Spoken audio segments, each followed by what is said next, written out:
Mariners spring training on Root Sports is presented by Magic Toyota, right on Highway 99 in Edmonds. In what has been a rarity, we've got midweek day baseball for you. Most of the games are being played at night during the week, but we've got the Mariners and the Rockies from Talking Stick for you. Hi, everybody. Angie Mentink here, along with our senior baseball analyst. And Seattle could use some good news on the injury front, and they get it. After 3 days being out of the lineup, Nelson Cruz back in there today. This is huge. Oh, he anchors the lineup, you know, prestigious power hitter, one of the best in the game, and he's got 16 days now to get that stroke right, and really important to this team. And we've seen him get off to a slow start in the spring before and then just, boom, hit the deck running.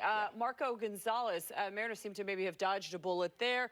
The x-rays on his wrist from yesterday were negative, and this could have been bad. It could have been. You're right. And good athlete. I think he probably thought he should have caught that one, but he wore it.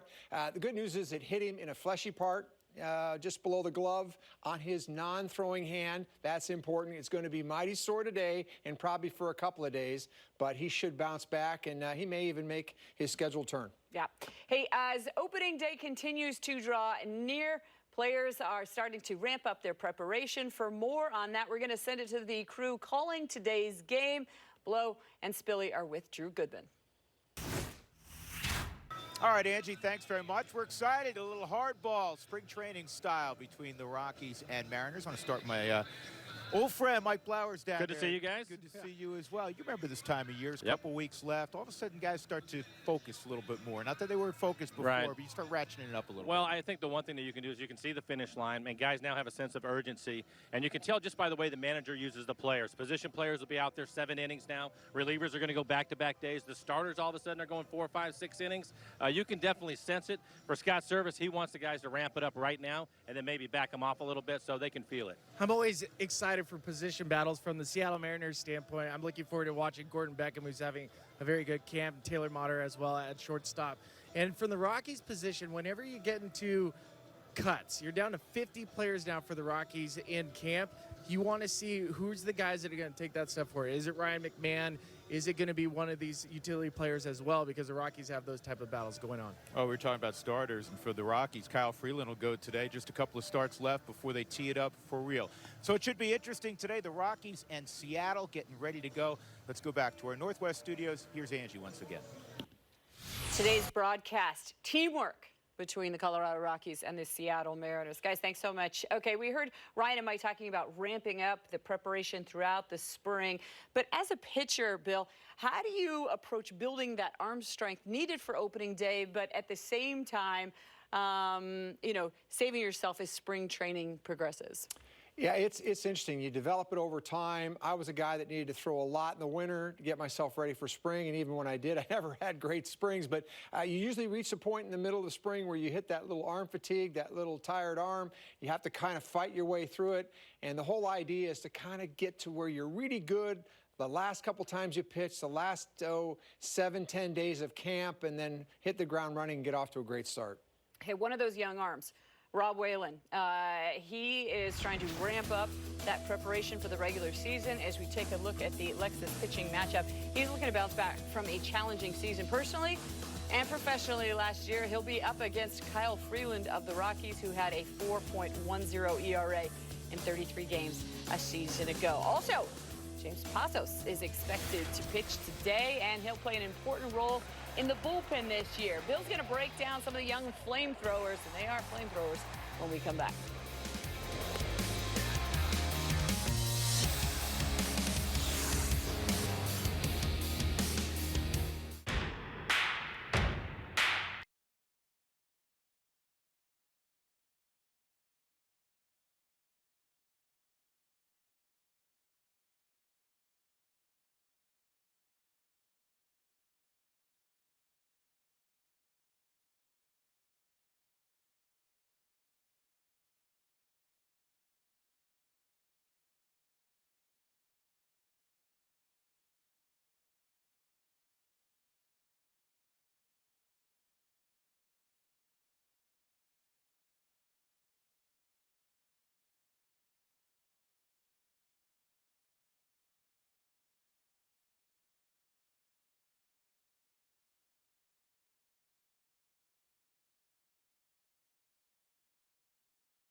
brought to you by Safeco Insurance. Find a local agent at safeco.com. Do more.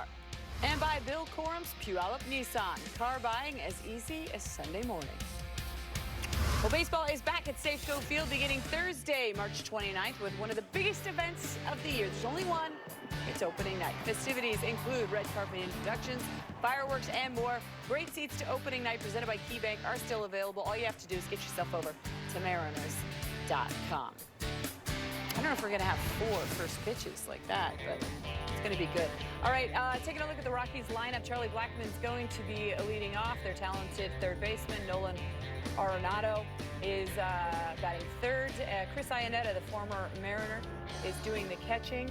And Daniel Castro is your shortstop. As for your Seattle Mariners, D. Gordon leading off. Haniger, Alcigar, Cruz. Great to see him again back in the lineup. Ford's out at first. And then up the middle, you've got Beckham and Taylor Lauder. All right, Bill, lots to get to today with the Colorado Rockies. But what do you think sort of about this lineup and how things are stacking up? Well, I think it's all about health. I mean, really for the Mariners, getting Ryan Healy back, and that's going to be critical. But when you start talking about the bullpen, you've got some pretty exciting arms down there with James Pazos. Had a great first couple of months last year after he kind of straightened out his mechanics. He gets on top of that slider this year, he's going to be devastating. Dan Altavilla, well, you loved his arm, but he was a scattery guy last year. Couldn't throw strikes. This spring, 5 scoreless. Control has been impeccable. Exciting 2 guys with big upside. You know, battling for Pazos is going to be on the club, but Altavilla making a big charge to be in that bullpen. Yeah, some of the best position battles that we are seeing in camp this spring have been in the bullpen. All right, let's get you down to Scottsdale and check in with Drew.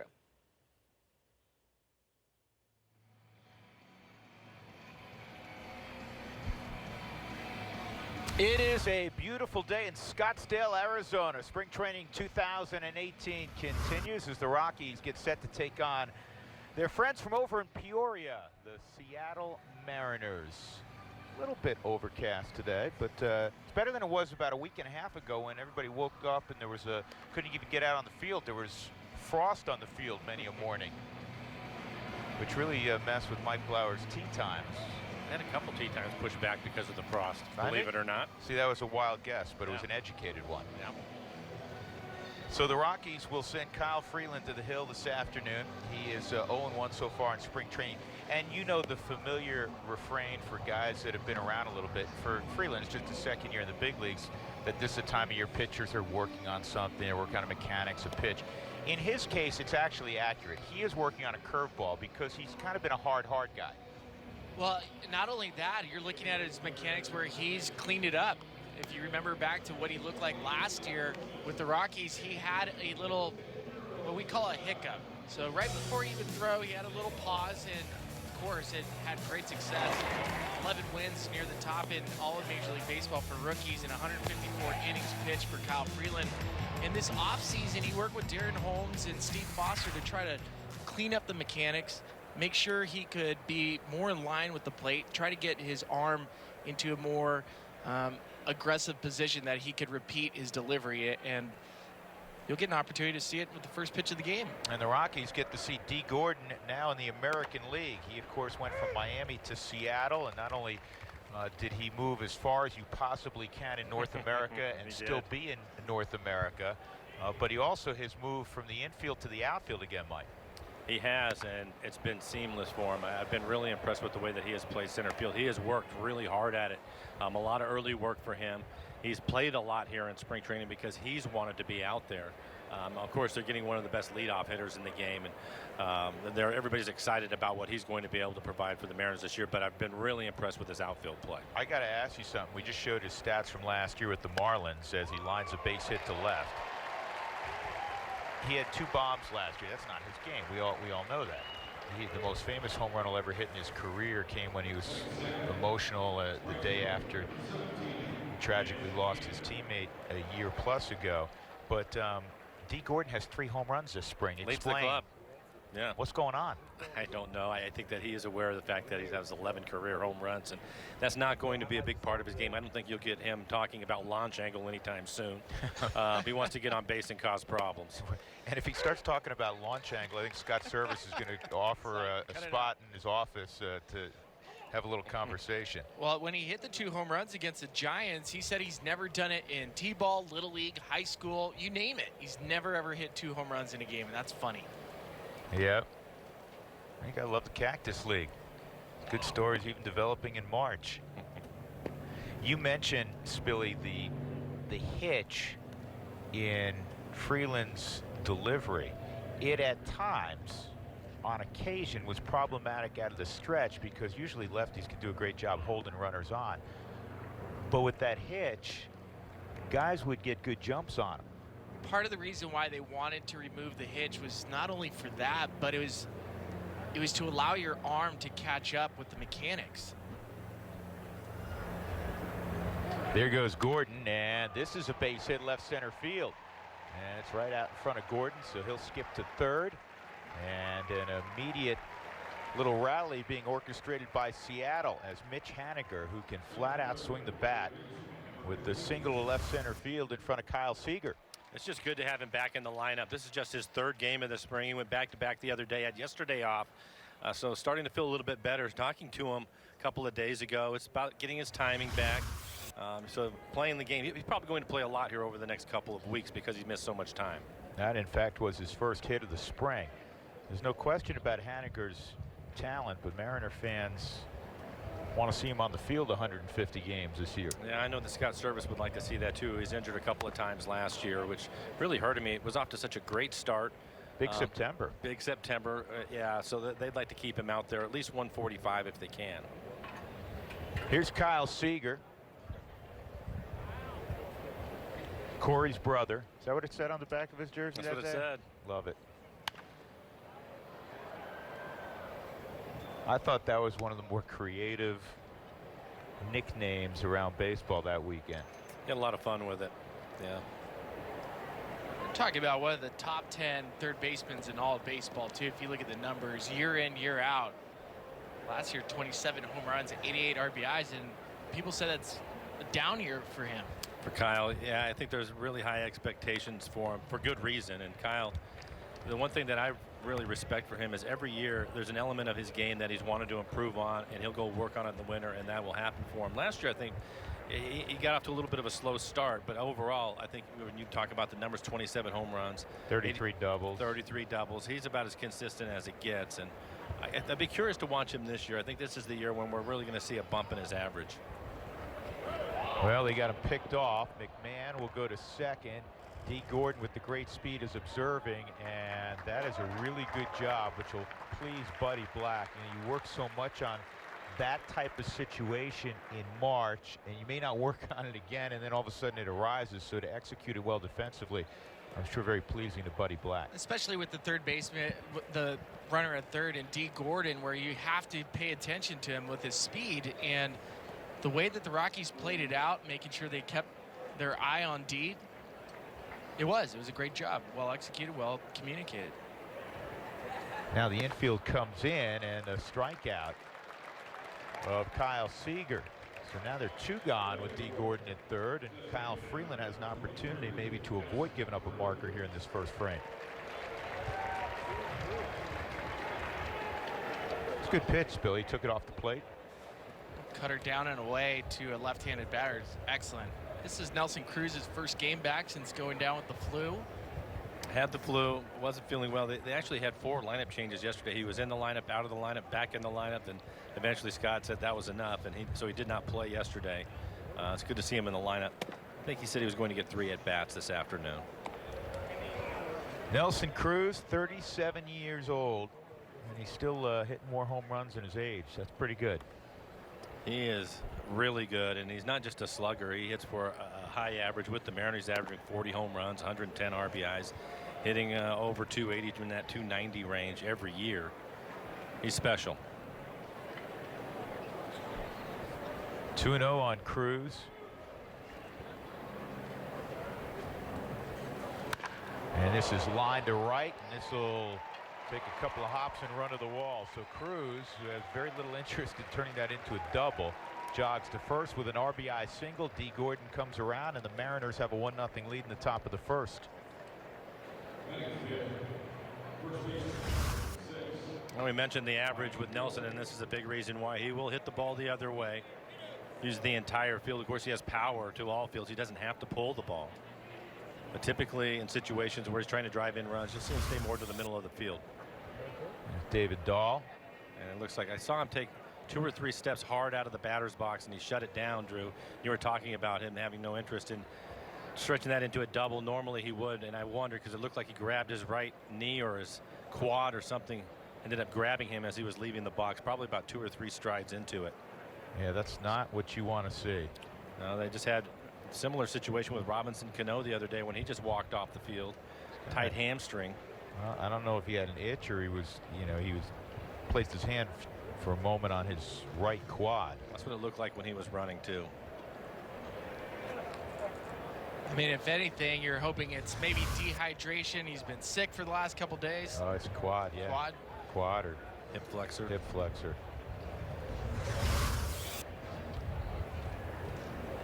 And that's been, unfortunately, one of the stories of spring training for the Mariners. It has been. We talked about Haniger just getting started again. Heredia also looks like Vogelbach will run for him. But Heredia had surgery on his shoulder. He started playing about a week ago. The good news is he looks great and hasn't had any other issues other than that. Gamble will be out for a long period of time. That's the reason why Ichiro was signed.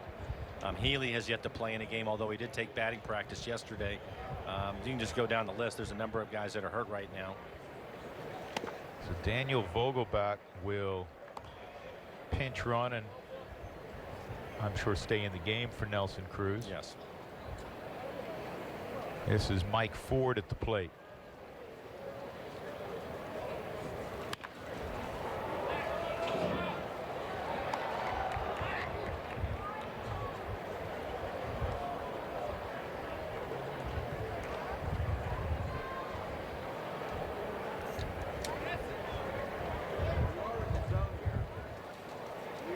One and one on Vogelbach, or excuse me, on Ford with Vogelbach at first. That's a strike, 1-2.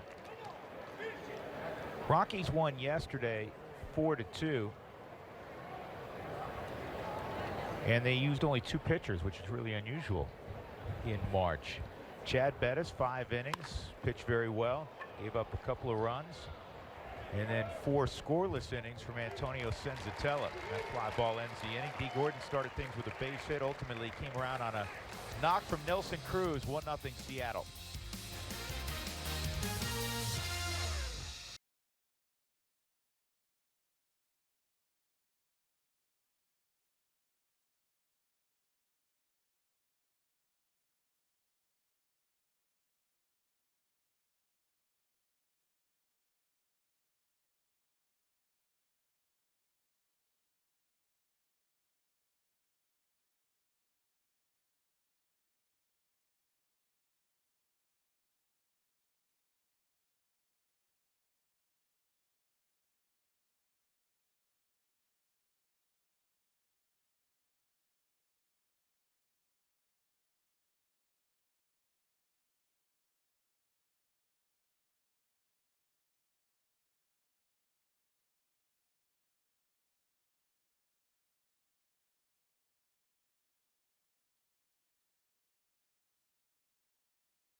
As expected, a great crowd this afternoon at Salt River Fields for the Rockies and Mariners. The berm pretty filled up, and just a couple of moments ago, Nelson Cruz pointing to his upper leg and quad hip flexor area.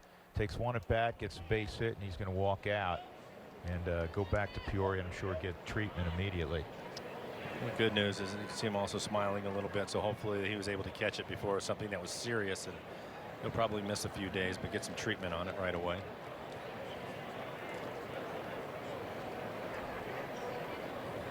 So Mr. Walton on the mound, facing Whalen on the mound, I should say, facing Charlie Blackman here in the bottom of the first inning. And the fastball is way outside, ball one.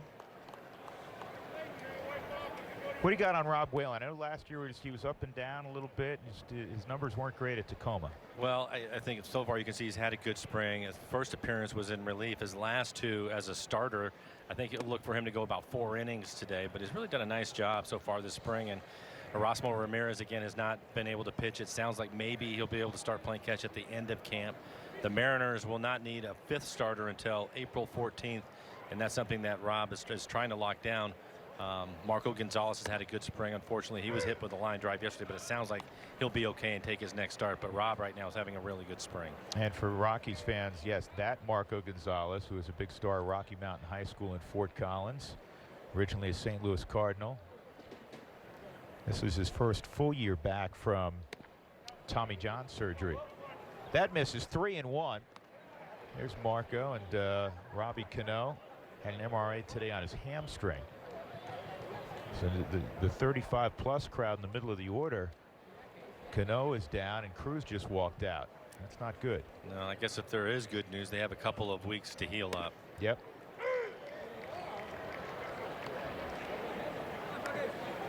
Mike, who else in your memory, and you've been in this game a long time, when you looked at the Rockies from afar, who else do you remember who wore 19? Anybody pop to mind? Not really, but I'll bet I'll know as soon as you say it. Capello? Capello, yeah. Marco Scudero? I thought they retired it after you left. No, they didn't retire it after I left. That's why you don't talk to Tiny in the clubhouse anymore. 3-2. Strike 3 on the outside corner. So Rob Whalen freezes Charlie Blackman. 1 out. That'll bring up LeMahieu. And this is what he's done throughout the spring. He's had excellent command. Backdoor slider. Well, Whalen's actually a great story. Looking into it, last year he stepped away from baseball. He was dealing with depression and anxiety and was able to get therapy. The Mariners were a great support system for him. In this offseason, he ended up talking about how it was difficult for him to get out of bed. He didn't want to train. He didn't want to do anything. And after going through therapy, he has a new lease on life. He lost 20 pounds this offseason, and he's feeling great. And the fact that he's competing for the 5th spot, I mean, like, that's a great story of perseverance. It's a great story, and he has a really big fan in Mel Stottlemyre Jr. Mel is really pulling for all the things that you were just talking about.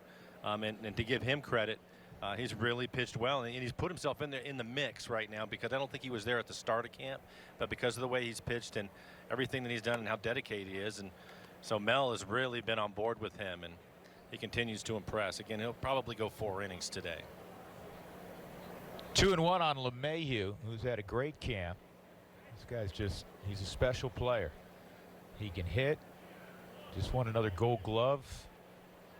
He's hitting .417 this spring, and this ball is lined towards center field. There's nobody there with the shift on, and it's going to go all the way to the wall.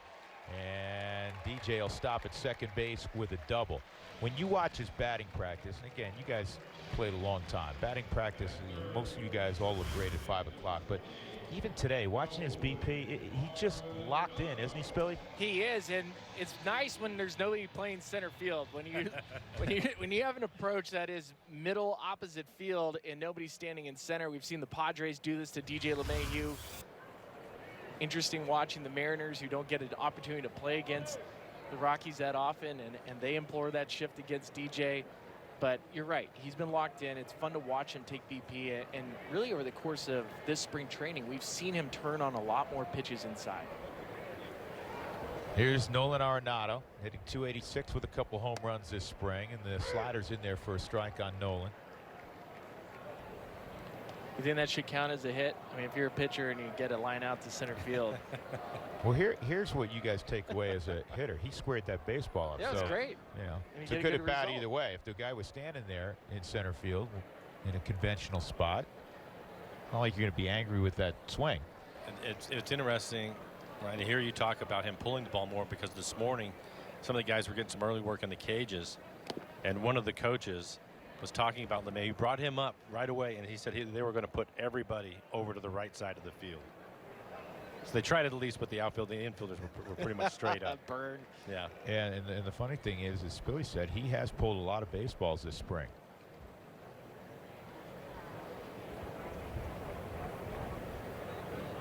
He led all of baseball last year in opposite field hits.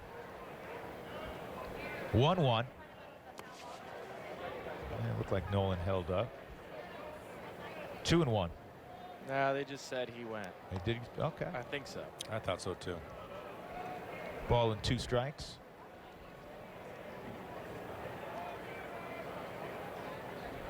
Yeah, it's 1 ball, 2 strikes. Home plate umpire corrected the scorekeeper here at Salt River Field. Yeah, scoreboard has 2-1.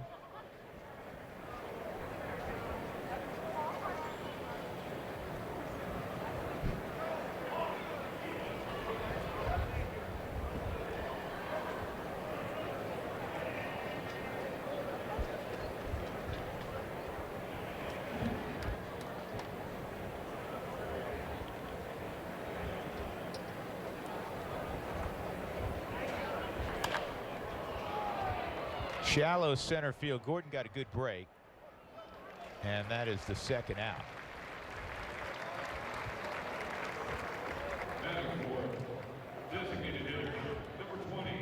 Let's take a look at the Mariners defensively. Left to right in the outfield, Guillermo Heredia, D. Gordon, and now it'll be Daniel Vogelbach. Not actually. No, it's Haniger in right field. Let me correct that, because Vogelbach went as a DH. Taylor Motter and Gordon Beckham up the middle. Seager and Ford on the corners, and a guy battling for that backup catching position, David Freitas, with the gear on. Here's Ian Desmond. He had a double yesterday against the Indians. Right center field. That was his second hit of spring training.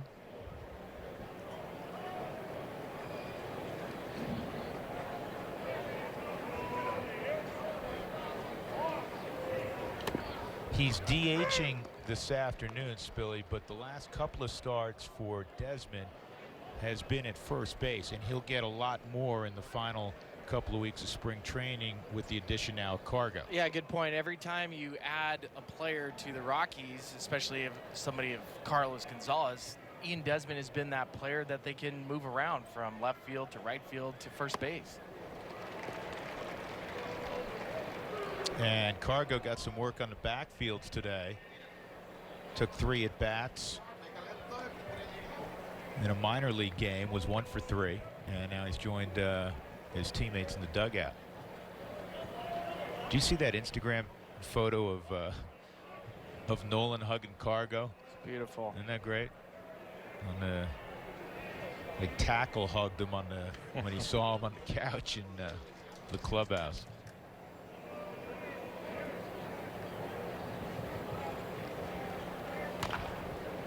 Chop foul.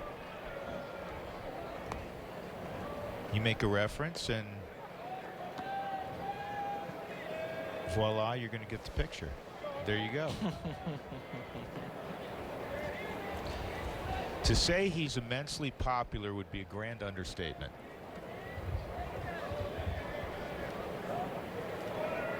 It's great to have him back. 2 strikes on Desmond with LeMahieu at second.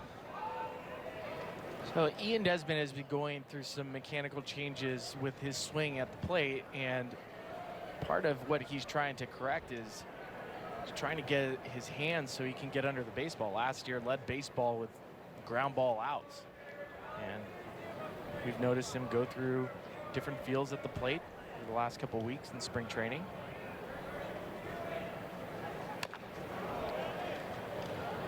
Hey, Mike, you can talk about making an adjustment coming to spring training and trying to find it in limited at-bats during spring training and trying to get good results, but then not really caring about it. Yeah, well, I think that it helps when you're a veteran guy and you can get away with some of that, and it's a great place to try different things too. And for him, obviously, his resume is pretty strong, so I think he can do that. But, you know, the thing I like is that he identified a problem, and even though he's a veteran guy and has done things a certain way for a long time, he's trying to make an adjustment to that.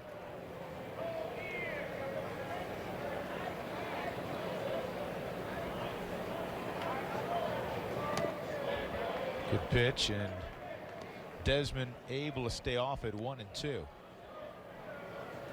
I'm watching Whalen work with Freitas, and are they taking like the 37 sign after the second sign?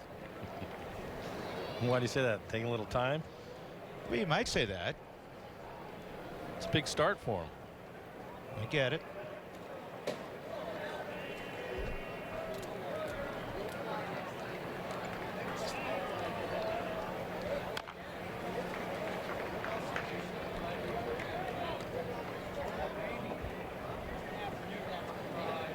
Desmond going to work on his pitch count right now. Yeah.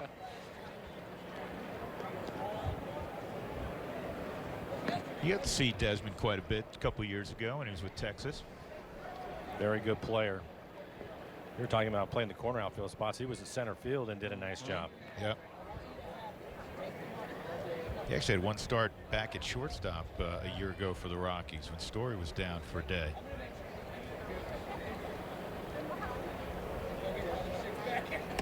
Strike three.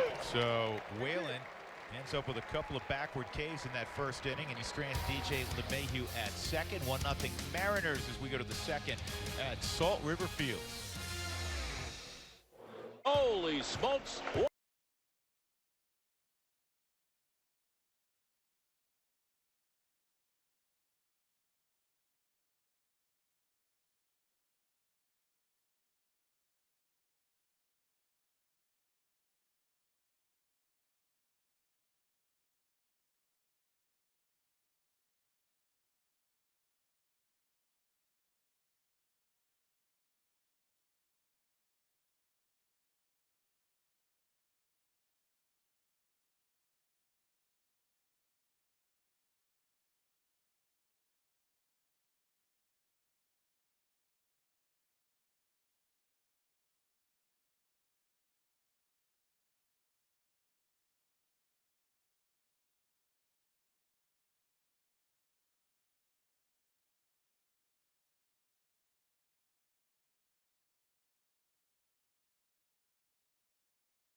Fields. Well, Carlos Gonzalez, it's official. He is a Rocky. Inked the deal yesterday, today, hit the backfield, faced some minor league pitching, and he even was able to get a single. So Carlos getting some work done, and now he's checking out his teammates over here at the big league game. Happy to be joined by Carlos Gonzalez, re-signing that deal. Again, a one-year deal yesterday. I'm sure a little bit of relief. I'm sure a lot of excitement. What are the feelings now that it's real? I feel great, I'm way more happy now that everything is done. The off season for me is finally over. When I agreed yesterday with the deal, so like I said, I'm really happy to be with my teammates. It's just it feels right to be home. Yeah, a strange offseason. I mean, you talk about testing free agency. It's something you wanted to go through the process, but not really the traditional process, I guess. Kind of tell us about that waiting game. And obviously, we know all along you wanted to end up exactly where you did. Yeah, I always wanted to have that opportunity. As a player, you always want to see and get to free agency and what's out there. So I never had that experience before because, I signed a long-term deal after my second year in the big leagues. So, I think it was more about that than anything else, and So it was a little different than the past, obviously, how everything worked. But you know, like I said, I'm happy to be here. I'm happy to get this over with and just move on and play baseball.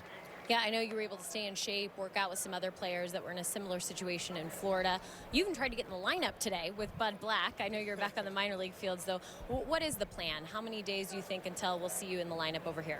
Well, I think 2 more days.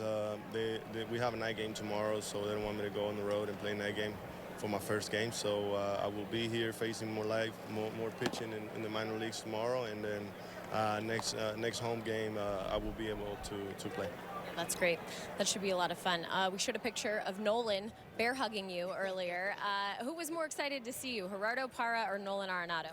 Tell you what, everybody was excited, so I think that's a really good sign.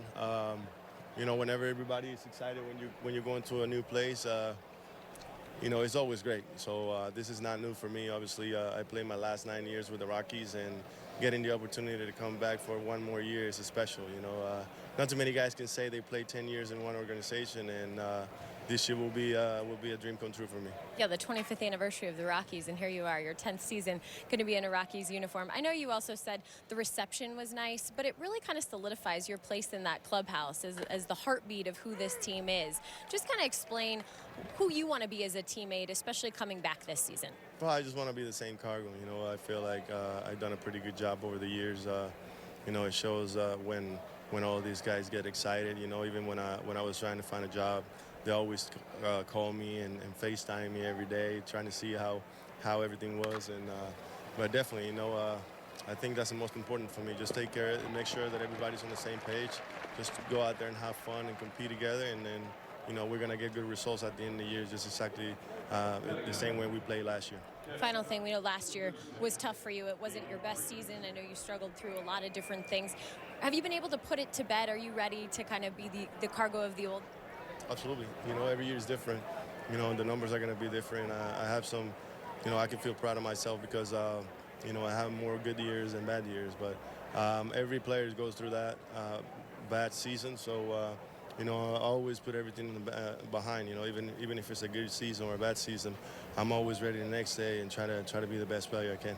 Great to see you back, Cargo. Welcome back. All right, guys, listening back to you. Jenny, thank you. Great questions of Carlos Gonzalez, who was truly thrilled to be back. I mean, he said that he wanted to test free agency. Obviously, he wasn't coming off the year that he wanted to have, but to his credit, as this is lobbed in a left center field for a base hit, that'll get another run home as David Freitas comes through to drive in Gordon Beckham, who had that 1-out double, 2-0 Seattle, just to finish the thought on Cargo. The final 6 weeks of the season, Cargo was outstanding.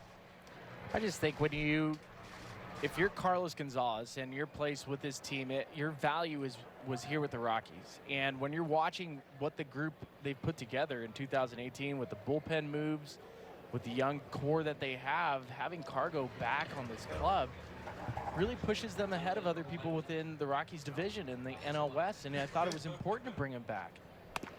And you just saw a shot there on one of the many reasons you want him in the fold. First and foremost, he's still a big-time threat. He's a really good player. He just had his arm around Brendan Rodgers, who's one of the top prospects in baseball. For 2 years, we watched him do that with Ryan McMahon, with Trevor Story. I mean, this is a guy, and Mike, you played with some of these guys, that just transcends a clubhouse. And they're important. I think it's the one thing, you know, you analyze everything with a baseball team and look at all the numbers, but it's that part of it that's hard to find. And you know, this is going to be his 10th year here. Yeah, you could tell he's important to everybody. D. Gordon throws this out toward left field. Coming on is Mike Tauchman to make the catch and end the inning. So another run for Seattle against Kyle Freeland. 2-0, middle of 2. At the Lexus Command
Injury update if you're just joining us. Unfortunately, Nelson Cruz had to leave this game in the first inning with right quad tightness, so stay tuned for more on that.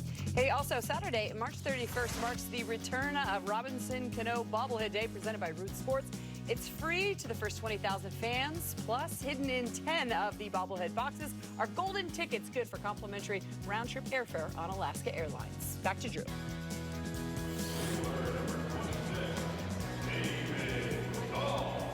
Mariners leading 2-0 as the Rockies come to hit here in the second inning against Rob Whalen. It'll be David Dahl, Chris Iannetta, and Mike Tauchman. Whalen did a nice job in the first inning. LeMahieu had a double against him, but then he got Arenado on a shallow pop to center and froze Ian Desmond.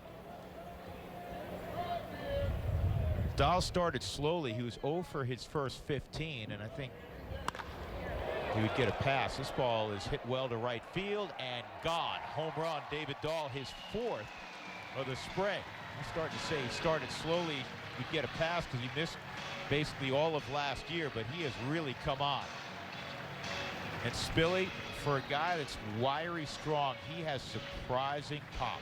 He's a true 5-tool player for the Rockies, and when you hear people talk of David Dahl, they've thrown him in the category of Carlos Gonzalez and Larry Walker, which is some high praise. First pitch fastball in, he didn't miss it. He is quick inside. If you're going to swing 0-0, that's what you want to do. First pitch damage. 2-1 to score. Iannetta was tied for the home run lead in the spring with David Dahl. He now trails by 1. Chris has hit 3 long balls.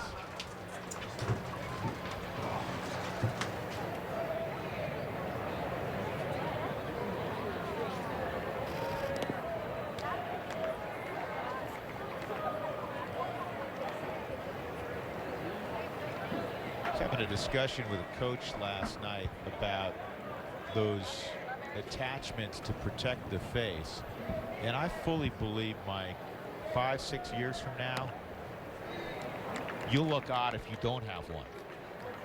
I would agree with that. I think there's so many reasons to have it on there as opposed to not, and the biggest one for me is the velocity at which these guys are throwing the baseball now, and relievers and everything else. And if you want to stay in there on the breaking ball, it certainly takes an amount of courage to do that.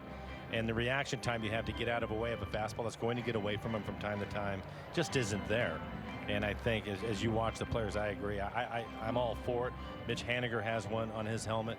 He was hit in the face last year. That's right, by Jacob deGrom. Yeah, so it's just one of those things where I think if it's available to you and you're comfortable, why not use it?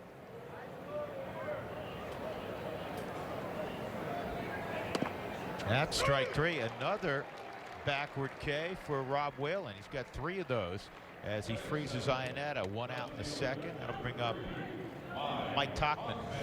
And for Rob, he's going to have to mix in his breaking ball and his changeup. His fastball around 90 miles an hour. So he'll mix it up on you.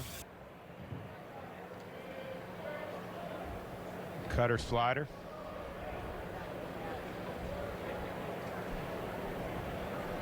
Tauchman's had a good spring.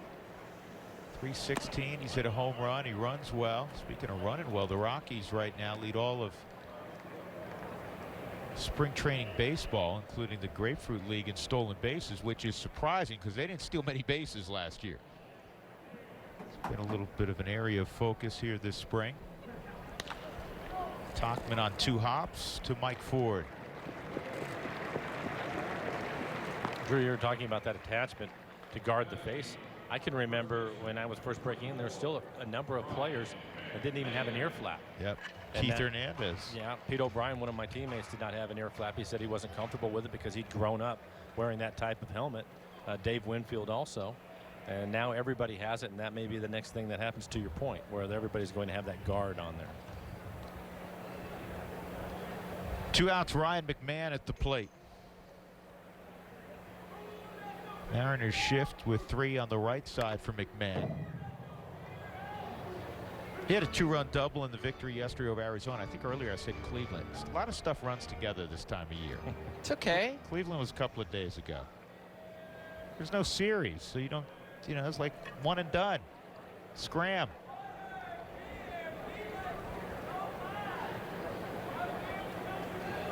Yeah, you can fact check us during the season, but in spring training, No. save it. Exactly. Twitter universe, trolls. My bad. I shouldn't be tweeting that you make mistakes all the time.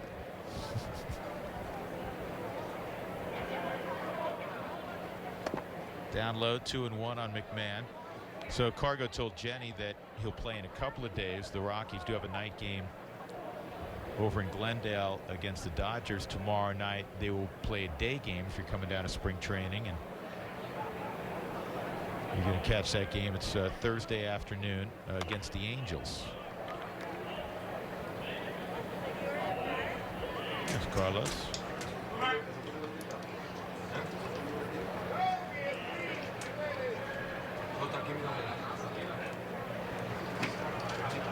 Did you guys like doing that when you were rehabbing and you either during the season or before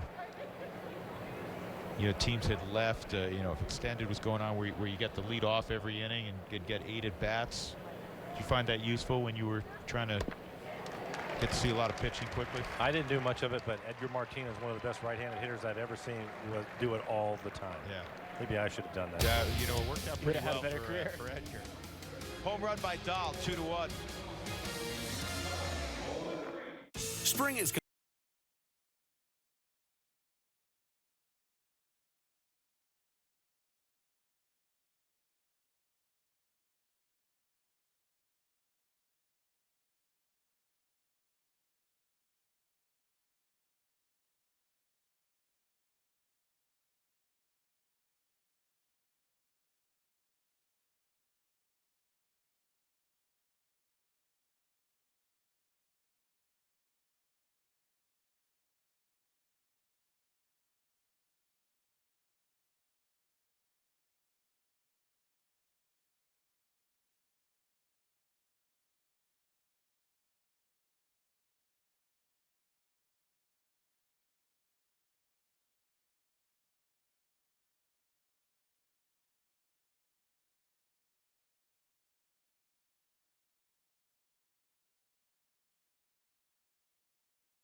We go to the top of the third. The Mariners got a run in the first, got a run in the second. David Dahl has hit a home run for the Rockies, and there's your score, 2-1. Back upstairs with our old friend Mike Blowers from Seattle side, and that guy over there.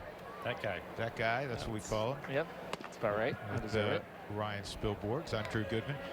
This is a great time of year. We were just talking about, the families are always coming down, and your two boys I know are playing, so it's a little more difficult, but it's such a relaxing time of years. Haniger, it's one to short that Castro handles. I've always said this, and I love the season, but this is my favorite time of year. I ask people all the time, what's your favorite thing about spring training?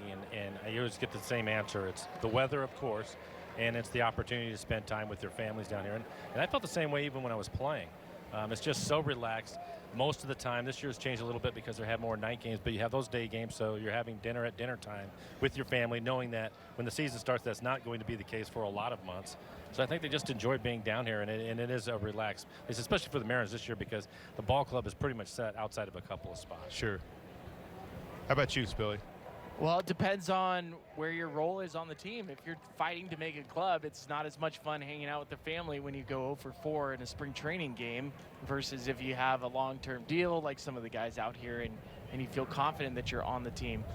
You can relax and get into it. And there is a difference. And you have to respect that. And I think the wives or girlfriends or people that have gone along the travel with the player understand when to give that player enough space, when to just give him a child to say, hey, don't forget, you're a dad first. Don't worry about baseball. You'll be better tomorrow. It's spring training. You're sleeping a lot better than 10 years ago, though, aren't you? Oh, yeah. Now, Seager's had trouble picking up Freeland, and that's the second strikeout for Kyle. Both have been Kyle Seager, 2 outs. And for Kyle this year, he's really done a pretty good job hitting the ball the other way. But you're right, I just don't think he's picking that up. You can even see him say, wow. Yeah, how'd I miss it that bad? Yeah. As our old partner, George Frazier, would say, he couldn't hit that with a boat paddle. 2-1. Did you like that? Did you like that? I've been there Frazier before. line, I didn't like it then. No. Here's Vogelback. And again, if you missed it, Nelson Cruz had a line single that ordinarily would have been a double. It took 2 hops off the right field wall to drive in D. Gordon in the first, and he pulled up when he got to first base and left the game with what appeared to be either a right quad injury or hip flexor injury. Vogelback's had a great camp. He's hitting 440. Yeah, he's made some adjustments to his swing. But more importantly, I think it's just his mentality. He's been very aggressive this spring, and it's paid off for him. There's a slider that catches the knee. You know, he looks like Matt Stairs. I think Kyle Schwarber. Yeah, well, Schwarber's trimmed down this year. Gee, he lost like 20 pounds. This dude looks like he's a nose tackle also. This is a strong kid. 1-2. That's right there. That's easily the best inning for Kyle Freeland. A couple of punch outs and a 1-2-3 third. 2-1 Seattle. I'm Damon Heward for Bill Corman.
By Magic Toyota, right on Highway 99 in Edmonds.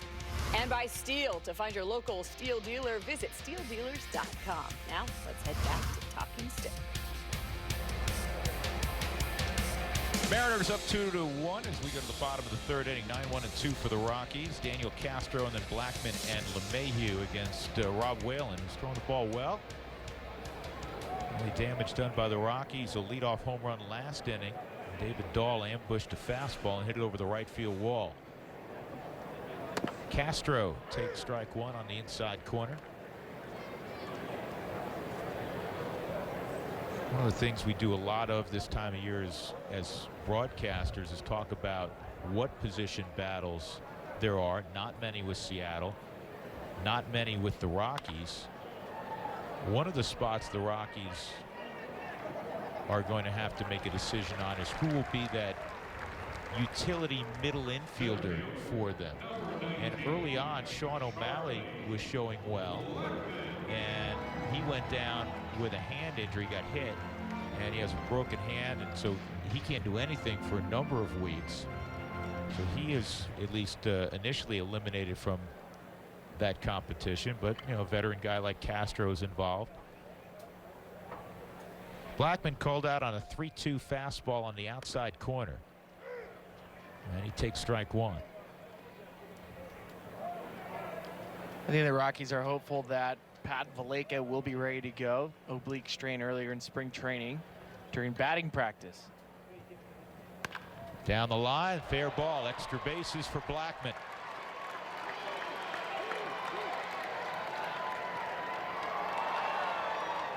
So Charlie with a one-out double.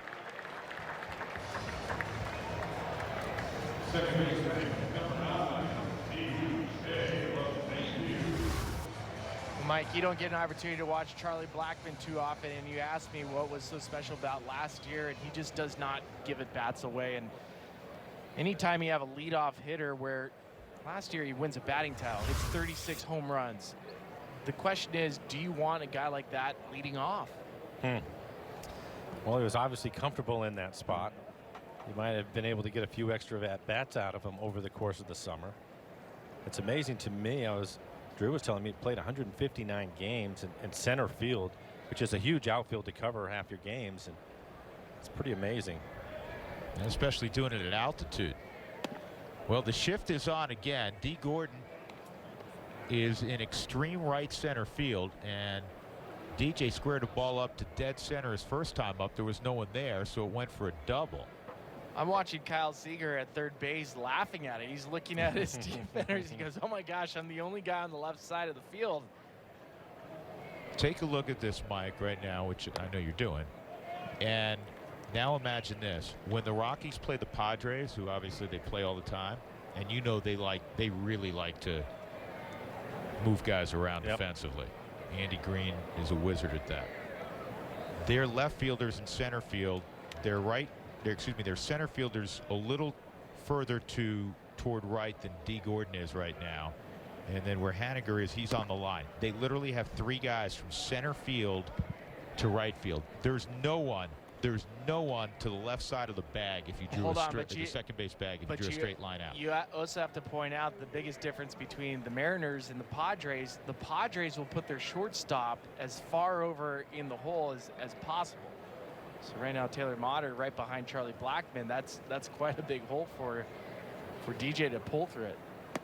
Well, I wonder if Charlie had not been at second base, if Kyle would have been further over and Motter would have been on the other side also. Hard to do that with a runner at second base.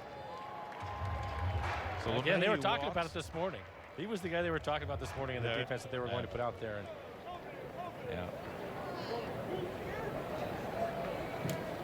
It's just funny. I mean, Mike, when you were playing, you didn't see many extreme shifts, did you? No, hardly at all. You played your spot, right? You played your spot.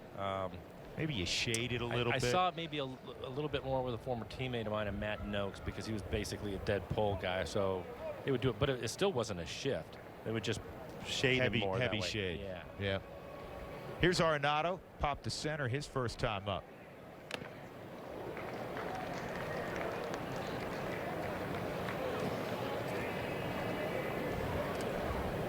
.309, 37, and 130 last year for Arenado.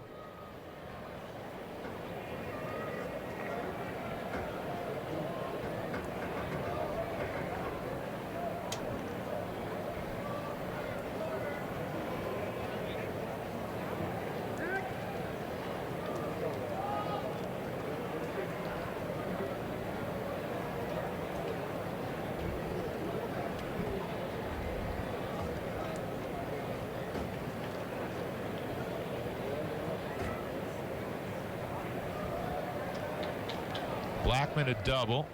LeMahieu walked behind him. And that's a strike, 0-2. I think one of the keys to the greatness of Nolan Arenado is he grinds on March 13th. See his reaction on that call? Told the story, Mike, you'll appreciate this, on Sunday. He was taking flips and then he was hitting live in the cage. He didn't like his swing. It's the third double play ball. And able to work out of it is Whalen. He got so mad he grabbed the tee and slapped the tee down and started doing tee work again. may be doing that at 4 o'clock today.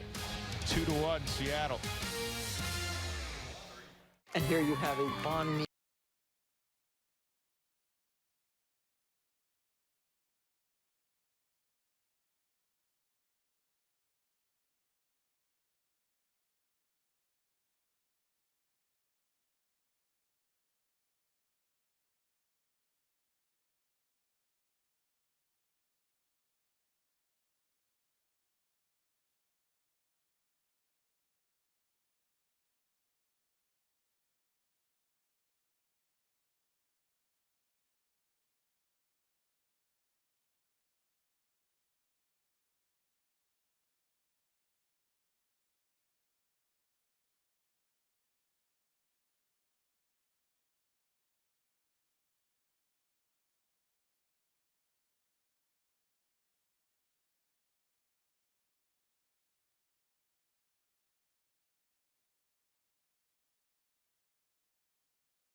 2018 season as the Mariners season ticket holder.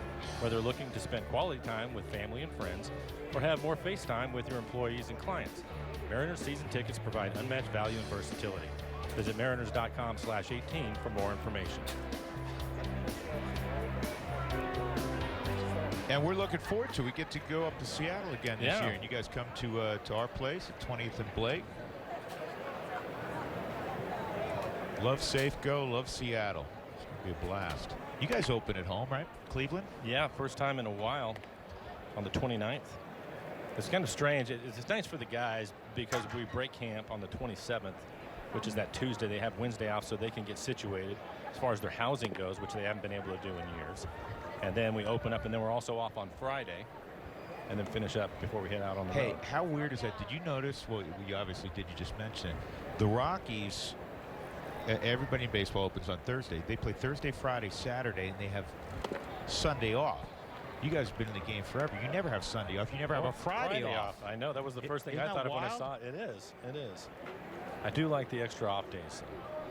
It'd be nice for the guys. Oh, it'd be great. 2-1 on Ford, and that's a strike. 2-2. See if Freeland, Spilly could build on what he did last inning. Yeah, we haven't seen a lot of swing and miss from Kyle Freeland with any of the pitches other than to Kyle Seager.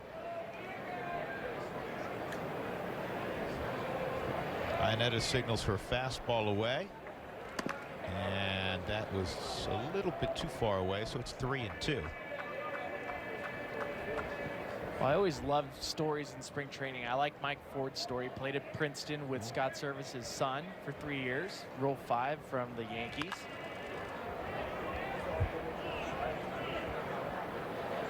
DJ, about 30 yards on the outfield grass, makes the catch. 1 out. He's been able to play a lot this spring with Healy. Haven't been able to be in the lineup at all. So he and Vogelback have gotten a really good look this spring. DJ just now getting to the dirt. Well, and going back to Mike Ford, I love opportunities. Wasn't drafted, undrafted free agent out of Princeton. You get those opportunities to compete and find out where you end up. I love college baseball, and Mike, you got a couple kids playing college baseball, and the Ivy Leagues have really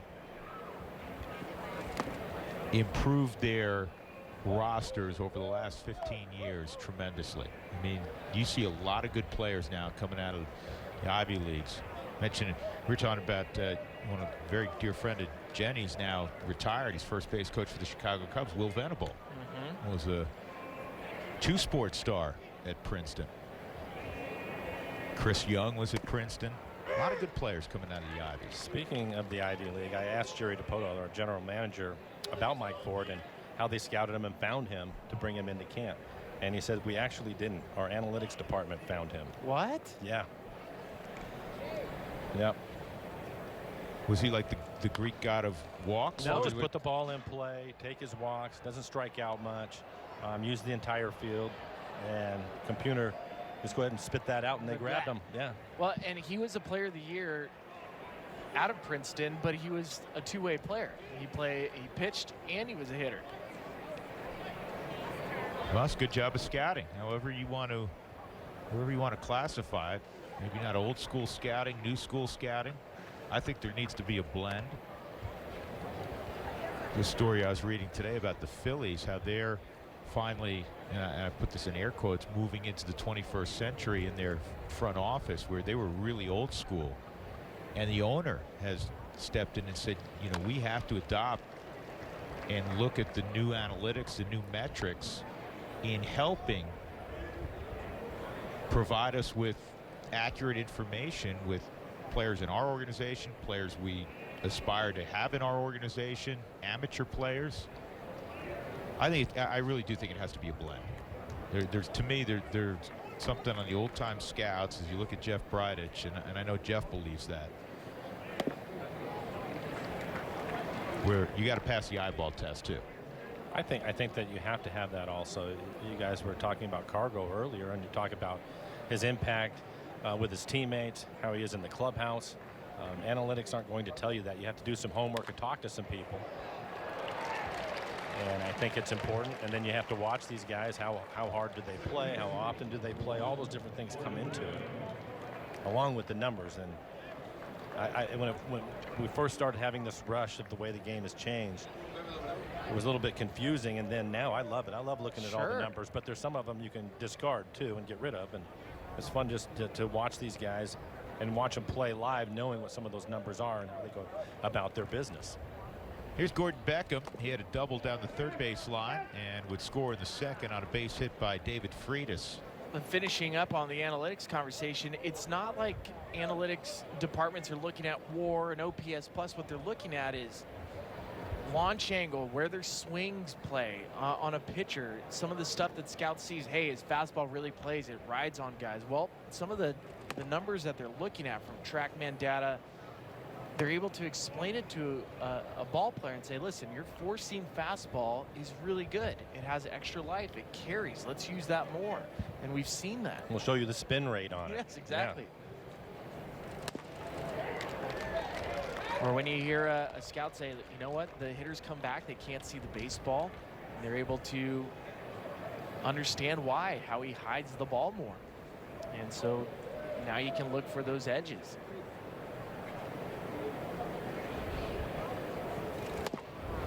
And misses 2-2.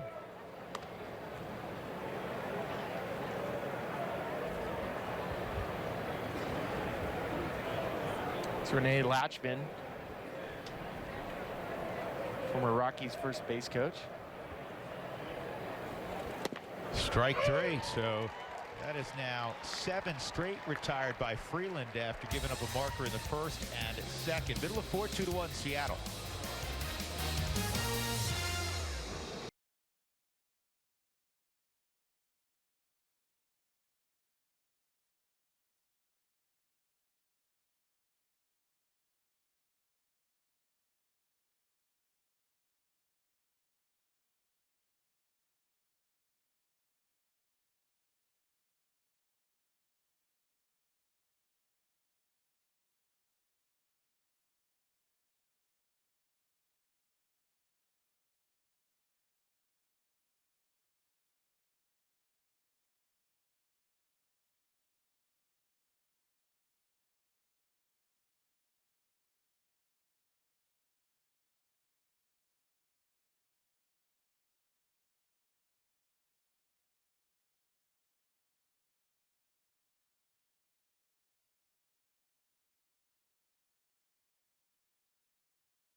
run that Spilly took us on this morning up Bell Rock Peak. A little 3.5-hour jog to start our day. It was wonderful. Thanks, It was Billy. great. Yeah, no, if you're a Star Wars fan, I carried Drew around in a backpack like Yoda. I worked on my Jedi mind tricks. Yeah? How your legs feeling? Great. Slider and a swing and a miss by Ian Desmond. You and Simsy do that on the Seattle side? Get up around 4 and go for a 3-hour sojourn in the mountains?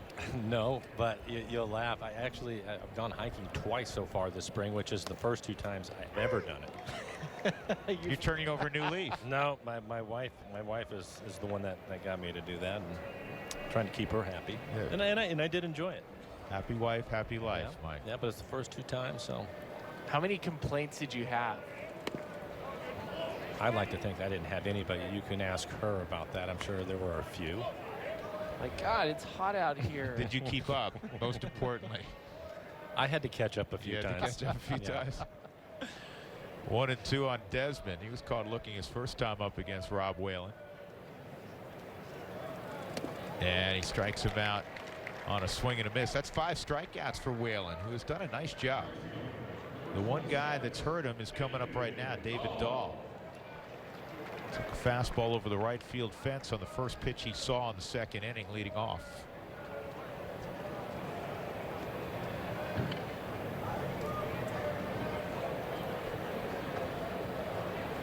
Adam Ottavino has begun throwing in the Rockies' pen. I would guess, it depends on pitch count, which we don't have. It's not just innings, obviously, it's more importantly, it's pitch count. So I wonder if Adam's getting ready to come in next frame, or if Kyle's going to go out for a little bit more. Well, I think this will be it for Whalen. They wanted him to go 4 innings. You know, it was interesting. You were talking about it, I think it was back in the first inning, about Freeland working on things.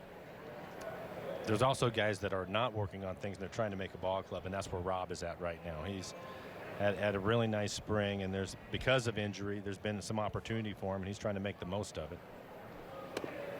Well, I'm glad you pointed that out, because there's an interesting contrast to where Freeland is now, and, you know, guys like German Marquez, who we've seen a bunch this year. John Gray was solidified in the Rockies rotation going into camp last year. But, you know, Senzatella, all those, that young nucleus for the Rockies as starters were in Rob Whalen's position last year. They had to perform in spring training because they're trying to make the club. This spring, they know they're on the club, with maybe one possible exception initially. Dahl works out a walk. And so you can't fall back in that old, you know, the veteran, especially for pitchers, well, I'm working on a pitch, I'm working on my delivery, and if the results aren't pretty, you're not as concerned, even though they're still young pitchers. But to your point with the Rob Whalen, man, he's got to go out and throw up zeros. Yeah, that's absolutely. We saw David Phelps the other day. He went out, and he's obviously on the club. He's going to be a big part of the bullpen. He's a very good pitcher, and he couldn't get anybody out. And it was just one of those things where we had set up to interview him after he was done with his outing, and I didn't think it was going to happen. Dahl with a stolen base, and he'll head to third. But because he's a veteran guy and he's been around, he knows on the team, he was trying to work on his breaking ball, and too many of them ended up in the middle of the plate. And so we thanked him for coming on first. And he said, "Why are you guys having me on? My MVP of the game today," and was just laughing about it. Right. His last outing was yesterday, and he pitched extremely well, so he was able to bounce back from that. But that's just, and Ryan, we were talking about it earlier, just where you're at in this game. Sure. Your attitude about things is a little bit different. As Billy touched on it, earlier. If you have a multi-year deal and you're going to be in the lineup, you don't have to grind through March. But if you're in a battle to make the club, it's a whole different deal. Chris Iannetta, he doesn't have to grind. He knows he's going to be behind the plate a fair amount this year. The veteran catcher, second tour of duty with the Rockies. A chance to tie this thing up with David Dahl at third base, 1 out. The Mariners naturally playing their infield back. You'll see in spring training also some defensive alignments that you wouldn't see at certain times of the game during the regular season, but it's to work on things. We've seen, you know, the Rockies pulled the infield in, I believe, earlier in the game.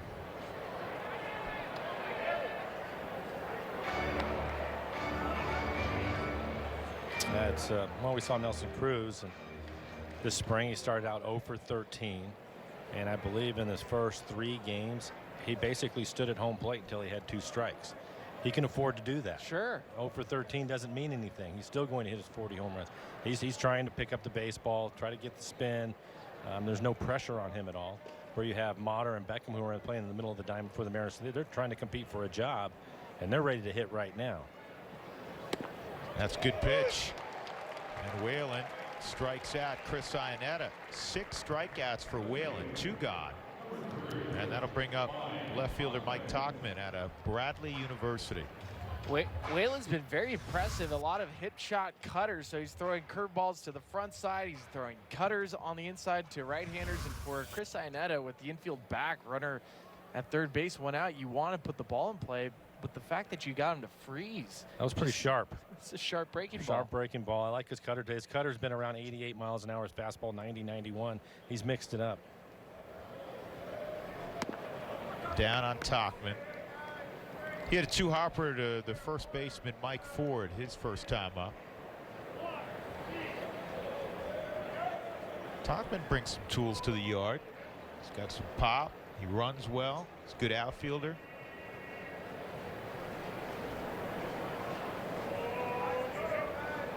He's in the mix for that final outfield spot with Dahl and Raimel Tapia. Here's another sharp breaking ball. It's nice when you can throw that to get back into account, huh? And that is something that he will have to do. Again, his fastball at 90 miles an hour, having to work on the edges. So he'll have to have the ability to do that. And he's shown that throughout the spring so far.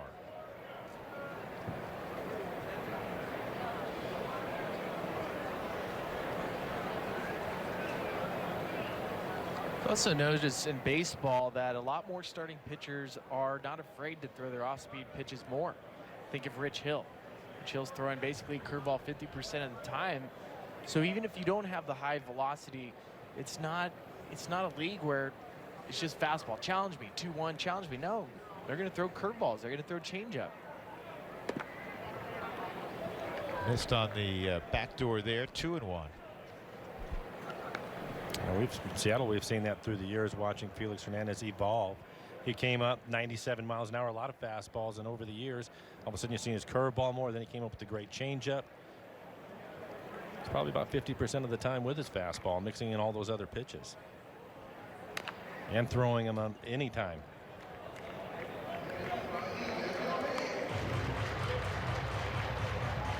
If you missed it, Felix has had 1 outing, was hit with a line drive on his forearm. He's had flat ground work yesterday. It sounds like he's going to throw a bullpen here in the next day or 2, so it'd be great to get him back on the mound again. Looks like he'll be ready to go, though.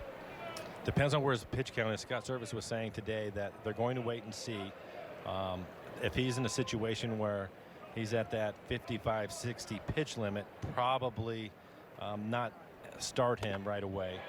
They'd like for him to get somewhere in that 75 to 80 pitch count, so we'll have to wait and see where he gets to. Well, if that was Rob Whalen's final pitch, he made a nice statement today to Scott Service. 7 strikeouts in 4 innings.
And the Rockies won. Kyle Freeland will indeed go out for the 5th inning. He's retired 7 in a row. Rob Whalen has pitched very well. 7 strikeouts, including striking out the side and stranding David Dahl at third base in the last half inning. A lot of good things for Rob Whalen today. A lot of good things. Again, he came into the game with an ERA just over 1. They wanted to stretch him out a little bit more. This is his 3rd start, 4th appearance of the spring.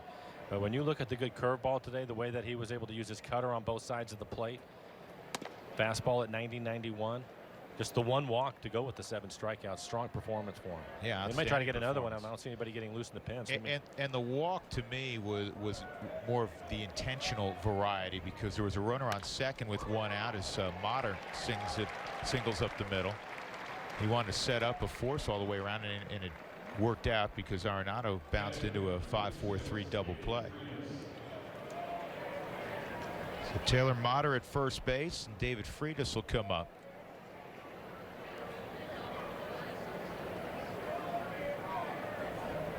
He singled in the 2nd Seattle run. Trying to be the backup catcher. Mike Margema in the mix. Tuffy Gosewich also in there. It's interesting listening to Scott Service talk about the backup catcher this morning. With Freitas, he said that he's the guy that has the more experience and really knows how to call a game. He likes the way that mechanically he does things behind the plate. But Tuffy, he likes the fact that he knows all the pitchers and what they like to do. He has a relationship with a lot of those guys. And with Margema, he is somebody that just started catching basically his last year in college, so he hasn't had a lot of experience, but he's a tremendous athlete, really runs well, and has been swinging the bat. So it'll be interesting to see what they decide to do at the end of camp. And Scott did say it was going to go all the way down to the end of spring training when they make that decision. And obviously Scott's the manager, but Scott was a catcher, so he's going to pay particular attention to what he's looking at. I think there's more pressure on those guys knowing that. I would think. Well, I just like with the Rockies, Spilly, Buddy Black's, is a starting pitcher. First time the Rockies have had a manager with that was a pitcher. I mean, if I'm an outfield if I'm a manager and I played outfield, I'm going to look at outfielders with a very critical eye. And knowing if you're in a position battle, going to the very last day of spring training. Motter takes off, and Ionetta's throw is not quite in time. Motter got a good jump. You just put pressure on yourself. Motter's probably thinking every single thing he does. Like, remember back to that game that I played March 13th, and I had a single here, and I played good shortstop. You don't want to have to think about stuff like that, but that's what you're having to do when you're in these position battles. Yeah, and Taylor's a very good athlete, getting a chance to play shortstop today, which is his natural position, but we've seen him in left field. He's played 3rd and 2nd. Obviously was with the club last year. Really strong first half. I talked to him, it was probably about a week ago, and he talked about having to hit the ball the other way. Last year he was pulling everything, and anything that was moving away from him he had a tough time with. So he's tried to make some adjustments. You were talking about that. He's trying to win a job and still use the entire field, something that he hasn't done. Hard to do. And it's hard to do. But they're familiar with him, and like I said, he can do a lot of different things. And for Rockies fans, if you're curious why he has hair so long, he started growing it out in low A when he started hitting better. So he's been hitting since low A. Pretty good. Thought it was a Samson thing. I think it's interesting sometimes, and you get to know these guys and you talk to the players and with the way they self-evaluate themselves and are honest about it. Because he even said it, he called himself a one-dimensional hitter, and he hit for some power too. He has some pop to left field, but I just like the fact that he's trying to evolve, make himself a better player, and still trying to win a job. And it's so difficult, and if you're ever in a situation where you have that job and you have to sit on the bench 5, 6, 7 days, and all of a sudden you get in the lineup, I think you have to be able to use the entire field because you're basically trying to survive out there. And it's hard to recognize the breaking ball if you're thinking pull all the time. And American League players don't have the opportunity to pinch hit, where a National League player can get the occasional at-bats throughout the week to keep themselves at least somewhat locked in.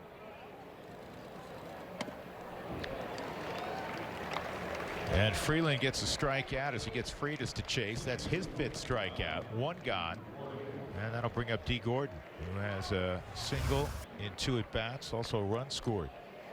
Well, I like the elevated fastball for Kyle Freeland. I know he's a down and away with the sinker, but his ability to raise the eyesight, especially with 2 strikes. Going fastball up, so difficult for hitters to get on top of that pitch. Pretty good fastball at 93 miles an hour, too.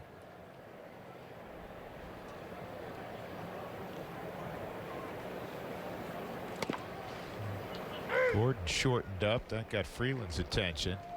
Cutter was in for a strike. He has a couple of bunt base hits here in the spring. It's always got to be a huge part of his game. Mike, we saw on a couple of occasions in the National League when he was with the Dodgers and also with Miami, and the Rockies don't see Miami nearly as frequently, but I've seen him do this at least twice, which means he's done it a lot more than that. Try to bunt for a hit with 2 strikes. So you may witness that at some point this year. Yeah, that's something, again, in the bunts that he has put down in this spring. I like that he works on it during the games, too, and not just swinging away all the time. But I was fortunate to where one of the best bunters I'd ever seen was Brett Butler when I was with the Dodgers, and I couldn't believe how much work he would put in every day on just that, bunting. And as a third baseman, you know, you can play it on the grass, but he always felt if I can deaden it and get it to the line, I'm going to pick up a base hit. And D has those qualities. He works on it a lot here in spring training. 0-2, slapped on the ground is short. Castro's got to get rid of it. And he just does get Gordon. Boy, it's fun to watch him run. We saw Billy Hamilton a few days back when the Reds were in town. Well, and you remember last year we see D. Gordon in the Cincinnati Reds sometime in June, and he hadn't had a 1 bunt hit over the course of the year. Not one. Yeah, amazing. So Freeland will walk off somewhere in the neighborhood. There it is, 67 pitches. I was going to say somewhere in the neighborhood of 65 pitches. Started slow, did a nice job. Talk more about it in a moment. 2-1 Seattle.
Good work from Kyle Freeland. 2-1. The Mariners leading. A runner on third base, 2 outs. Mitch Haniger against Adam Ottavino. And the slider's way outside, ball 1.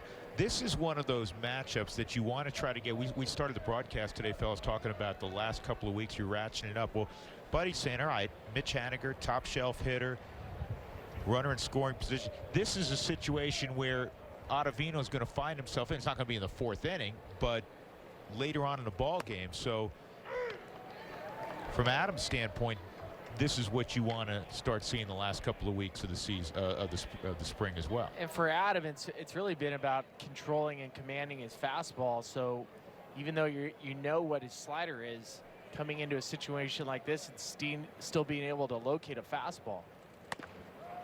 He's up high with that fastball at 93.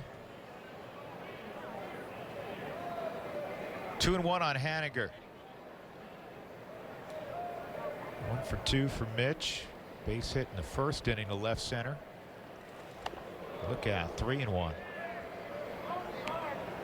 I'm not anywhere near that batter's box, but he looks uncomfortable for a right-handed hitter. I can tell you that. Why, the fact that his slider moves 7 feet? Yeah, and he's thrown across his body. Right.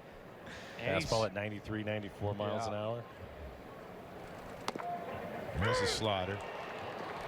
That was always the best whenever you're facing somebody you want no part of, and you just take the kind of courtesy. Can you please give me the walk so I can go to first base and be out of here?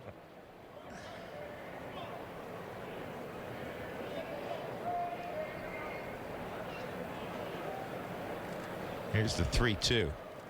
And he got him on a slider, a little bit up, but he strikes out Haniger. And Motter, who had a base hit and a stolen base, is left at third. 2-1, middle of 5 at Salt River Fields. Glad you're with us this afternoon.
Youngsters are invited to join a pregame parade around the field. Plus, they'll receive a free Felix Hernandez t-shirt. Be a part of the fun by picking up tickets now at Mariners.com.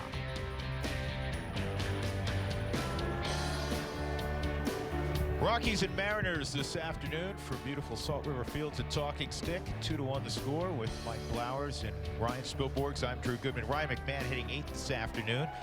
We'll face Rob Whalen. So Whalen will at least start the 5th inning. He has pitched very effectively, has 7 strikeouts, including 3 in the 4th. McMahon struck out swinging in the 2nd. I think you can see his pitch count at 63. Thought maybe get him to 70, 75 in that range. And he's ahead 0-2. Jason Bradford looks like he'll be next.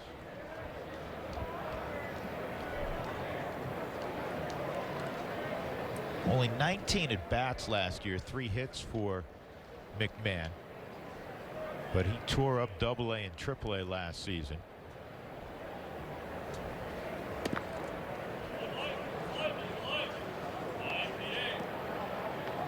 He made a great play defensively yesterday at third base. Spilly, this kid is a really, really good athlete. Well, the fact he can play second base as well for the Rockies gives him that potential edge to even be the super utility when we're looking at potential roster spots for the Rockies. That's the 8th strikeout for Whalen as Castro comes up.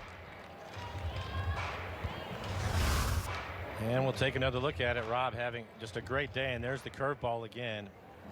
Seems that so many times I talk to pitchers and they feel that they can't get any spin or bite onto their breaking ball. That has not been the case for Rob today. It's been an excellent pitch for him.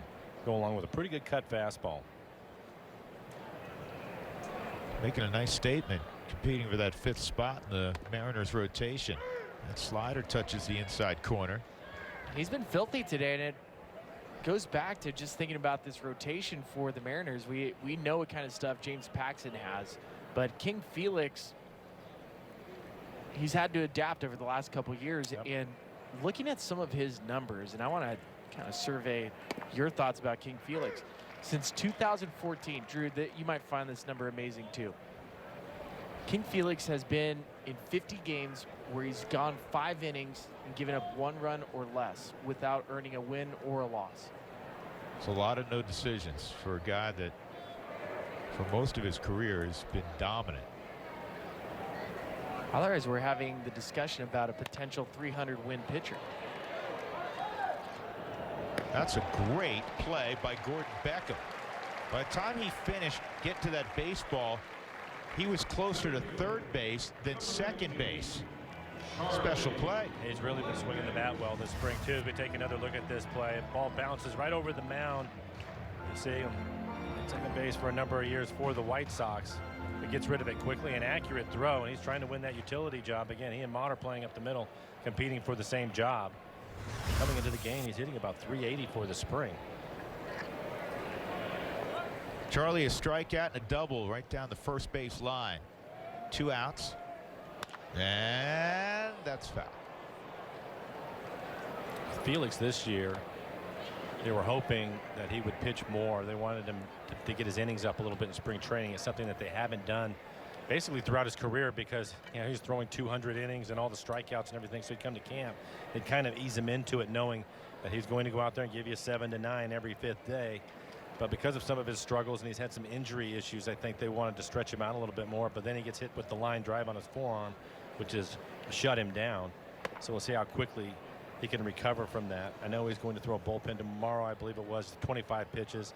Scott, it was funny. Scott was saying this morning that he said they were supposed to be all fastballs, but knowing Felix, he's going to spin a couple of them up there.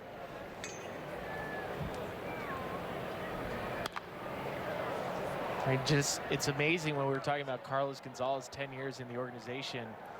King Felix, 13 years, his 14th season with Seattle Mariners. And I don't think of him as being in the game for that long. I still picture him as a 19-year-old coming up, going up against Daisuke in Boston, and now pitching him. Yeah, he's been special. And I like the fact that he ended up signing his long-term deal a few years ago because he wanted to stay in Seattle. He's been important, and another good breaking ball from Whalen. What an outing. Yeah, Charlie didn't like it, but Whalen has had a tremendous curveball today. That is his 9th strikeout, 9 punch-outs in 5 innings. 2-1 Seattle.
As we head into the top of the 6th inning. Colorado Rockies tickets are now on sale for all 81 Rockies home games. Call 303-ROCKIES or visit Rockies.com.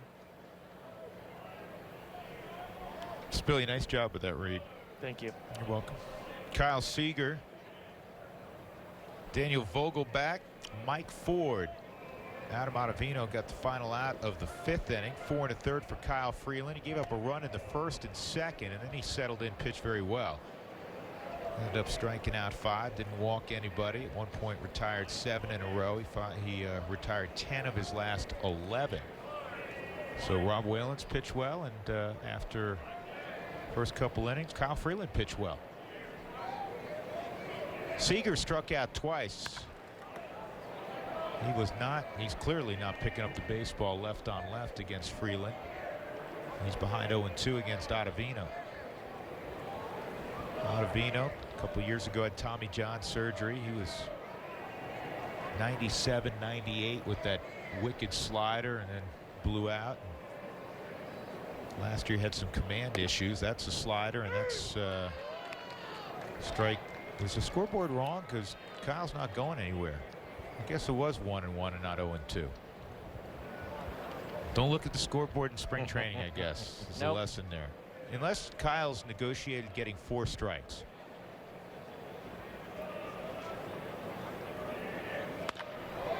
Tried another slider, and Seager swats it into the right field corner, and it's going to bounce out of play.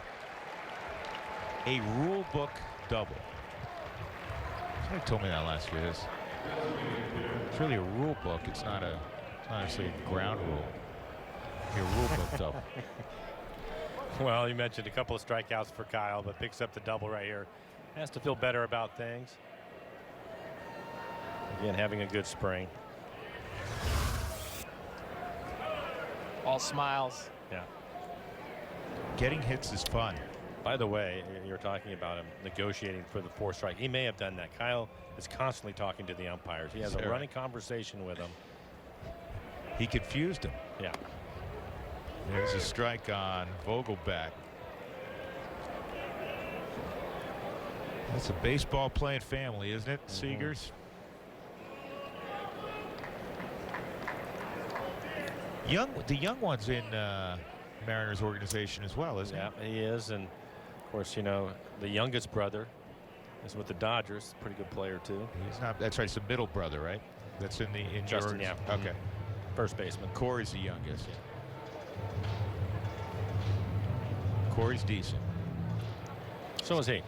Yeah, good player. They're both really good. Yeah, he'll be at the top of the leaderboard by the time his career is over as a Mariner all time. He'll have a bunch of those numbers. Corey hasn't played defense yet. He's had an elbow situation. These are important matchups, Billy, for Ottavino also. We mentioned, you know, coming in with a runner in scoring position in a tight game and having to get a good hitter in Mitch Haniger, which he did. But getting left-handed hitters out, quality left-handed hitters, is of paramount importance also for Adam.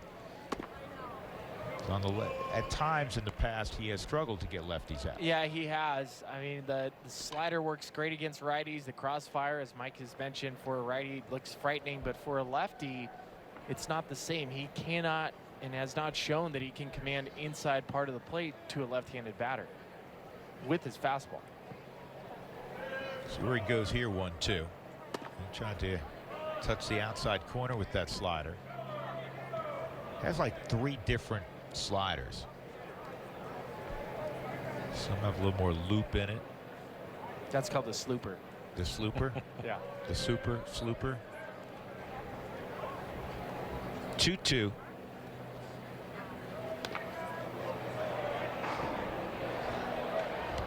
And that was a well-located fastball inside part of the plate that Adam's been really struggling to get that feel.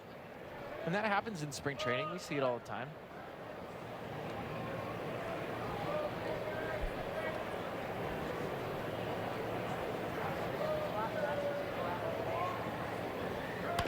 And that's a base hit. Around third, here comes Seager. He'll score easily, and it's 3-1 Seattle.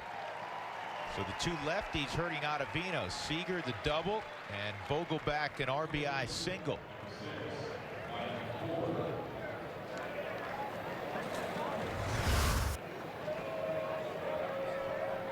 Didn't try to do too much, did he, Mike? No, it stayed on the breaking ball. It actually jammed him a little bit. The defense was set up. He was able to take advantage of it, pick up the base hit. Having a great spring. Again, he's made some changes and some adjustments. More than anything, I think it's just been his overall attitude of being just more aggressive. First pitch strike on Mike Ford, a fly ball to center and a pop to second.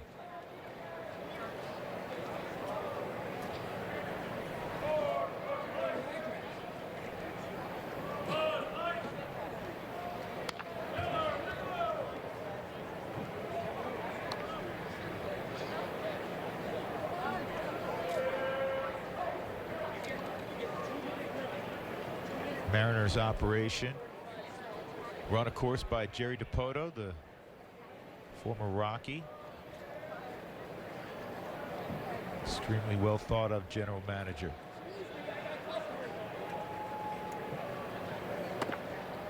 Jared not afraid to make a trade now.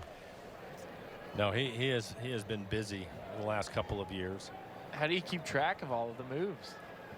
It's so difficult. Pat Listash is the manager in Tacoma, and he was talking about that. And at times, we were calling up so many pitchers constantly because every day it seemed somebody was getting hurt.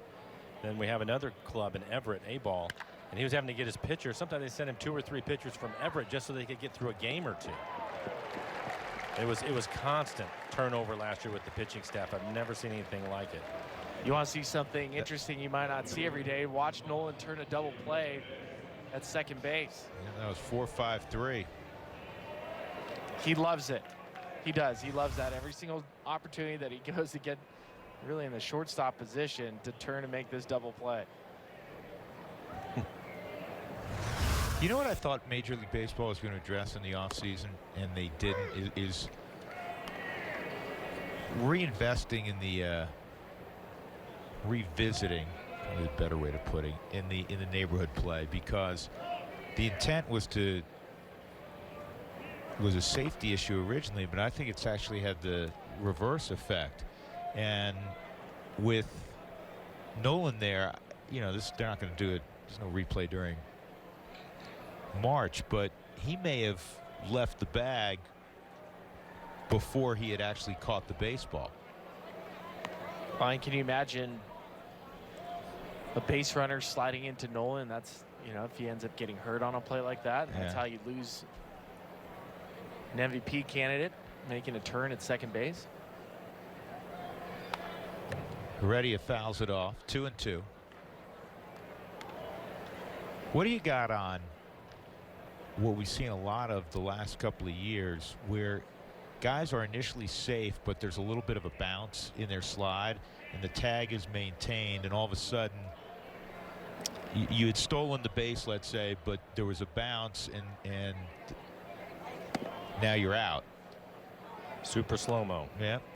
And it's fractions, and I think that, you know, you want guys to run hard and to slide hard, but when you do that, just the impact of hitting the ground, you're going to bounce a little bit.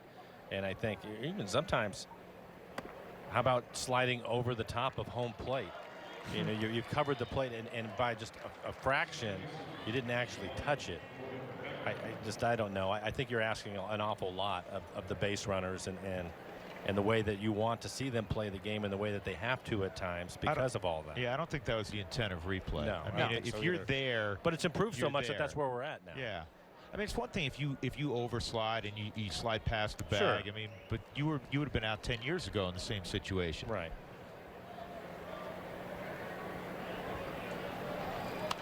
That happened to Desmond a couple times last year. McMahon in foul ground will make the catch. That'll end the top of the 6th. Leadoff double by Kyle Seager, and he was delivered by Daniel Vogelback. 3-1 Seattle.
building success together. And by Safeco Insurance. Find a local agent at safeco.com. Do more. Hey, did you make it down to Arizona? Let us know and use the hashtag #WhereIRoot. We'll try to get your photo on the air. Sean sends this one in of this adorable little cutie. That is a little mini mariner. Keep them coming, and we will try to get your photos on the air. Remember, when you use that hashtag, it gives us permission to use your photo. Mariners leading the Rockies 3-1. Mariners with 8 hits. The Rockies with just 3 against Rob Whalen, who pitched exceptionally well. 5 innings, struck out 9, allowed just a home run to David Dahl. DJ LeMahieu, Nolan Arenado, Ian Desmond to face a new arm. Chasen Bradford is out on the hill now for Seattle. What can you tell us, Mike? Well, Chasen, you can see by the numbers, having a good spring so far. Had a chance to talk to him yesterday. He said that he's made a few changes, and for him, he basically thinks of himself as a sinker slider. He said a couple of years ago he got into the habit of overthrowing, and his fastball was 96, 97, but it was getting hit around the ballpark because it was straight. So now he'll sink it and use his slider. And so far he's having a good spring with that combination. First 2 pitches, sliders to LeMahieu, and I'm chanting just like many of the people at home for baseball anarchy. We want to see a ball hit into the left center gap and see what happens. Get through. That's going to get through, and DJ's turning up the wheels. He'll take a hard turn and head back to first base. Good job out there by Heredia getting to the baseball. Second hit of the afternoon for LeMahieu. He's going to get a pinch runner. Looks like Garrett Hampson, and he can take it to the house. We were hoping this ball would go all the way to the wall so we'd have a better look at seeing the defense. DJ just pulls it right through the 6-hole. You can see the left fielder playing pretty much center field, having to get to that ball. And one of the reasons why they were able to do that is Heredia could possibly be their best outfielder. He runs well, has a strong throwing arm. He'll play center field when D. Gordon isn't in the lineup. He was able to get over there quickly. Nolan, a fly ball to center field, and he grounded into a 5-4-3 double play. I wish it would have ended up going to the wall too, just so how excited you were about that. I just wanted to see it. Well, it's been a long time coming. We haven't seen DJ pull a ball with that shift. What would have been really interesting was last year, as we mentioned, the Padres shift, because it was even more dramatic than Seattle's. Had he pulled one down the third base line. Oh, yeah. Because he'd have been rounding third. By the time they picked it up? But, well, it would have been an easy triple and maybe an inside the park. 1 and 2. Well, that's a good sinking fastball. 92 miles an hour. So there's DJ.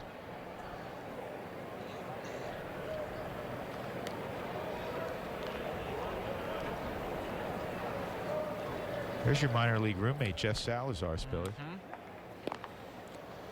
No, I love that. Salazar and I were roommates for basically 6 years in the minor leagues. Both made it to the major leagues with the Rockies. He was traded to the Diamondbacks, and watching him come full circle now as the assistant hitting coach for the Colorado Rockies major league team.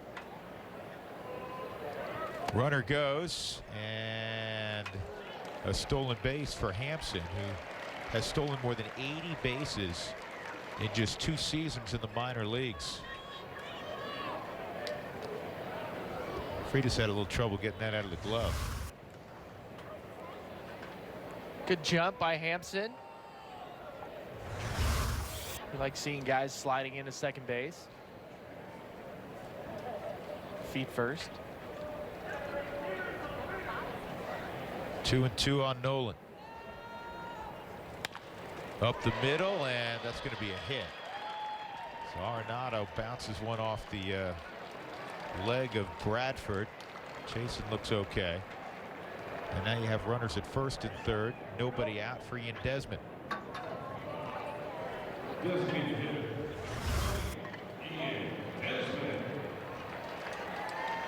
Slider out over the plate. Had Nolan out in front. Nolan typically is not a high swing and miss hitter, and you'd be surprised with the numbers that he puts up. He doesn't strike out that often. Just put the ball in play. Ramel Tapia is going to pinch run for Nolan. So the Rockies have a ton of speed on base right now.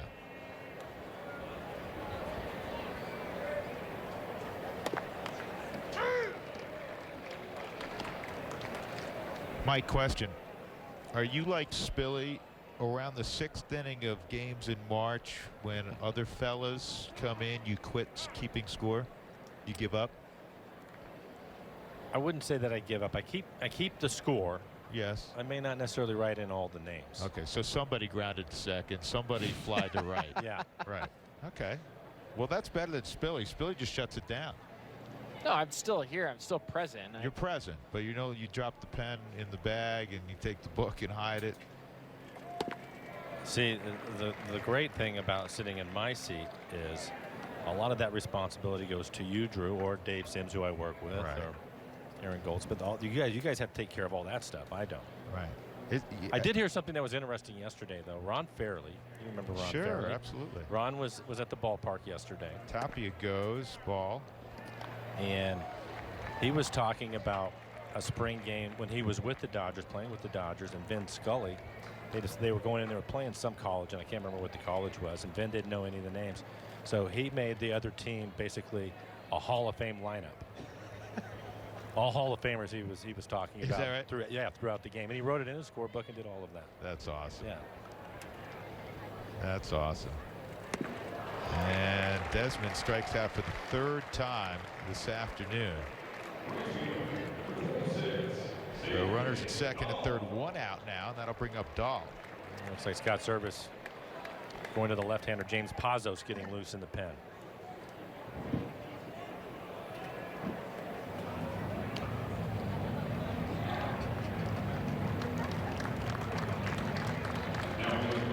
So it's pitching change coming.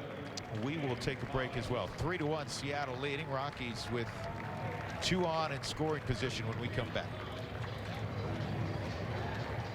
At the Lexus Command Performance.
Scottsdale 3-1. The Mariners have a lead over the Rockies. Nolan Arenado out of the game, but he never stops working. We know that about you. I saw you just taking some dry hacks. Shocking again in the dugout.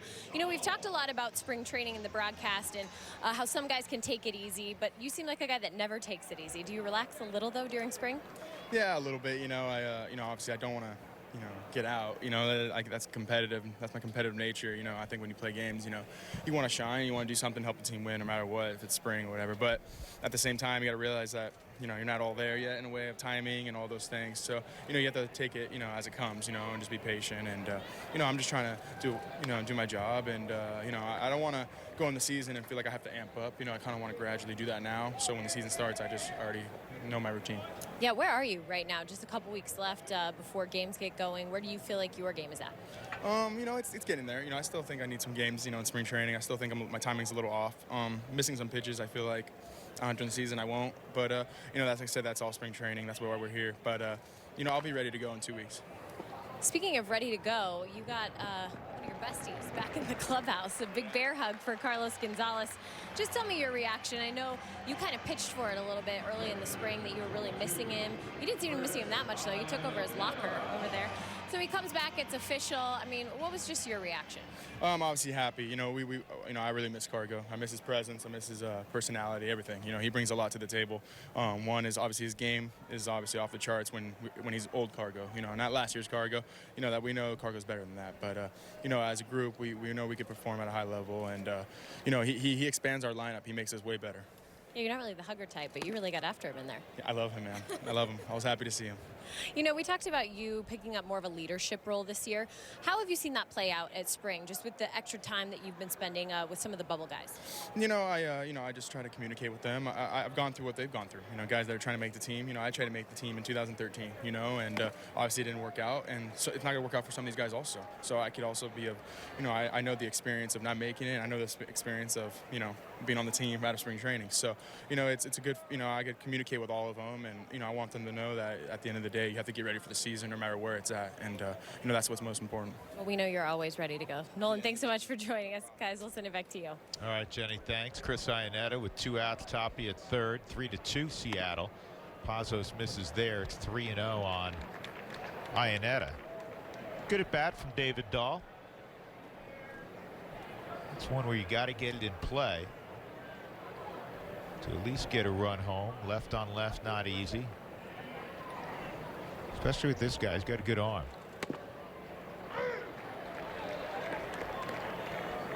The bullpen for Seattle should be one of the strengths. It will be one of the strengths for them. They have a lot of power arms out there. They have guys that will pitch multiple innings. James is one of them. His fastball will sit right around 95 miles an hour during the season, but he's not just a situational left-hander. Scott will leave him out there for a couple of innings at a time. D. Gordon makes the catch. The Rockies get a run. There were a couple hits in the inning. LeMahieu began it with the base hit. There was also a stolen base from Hampson, who was pinch running for him. 3-2 as we're off to the 7th. Holy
Oh, one of our favorite places to dine. It is a baseball spring training institution, Don and Charlie's.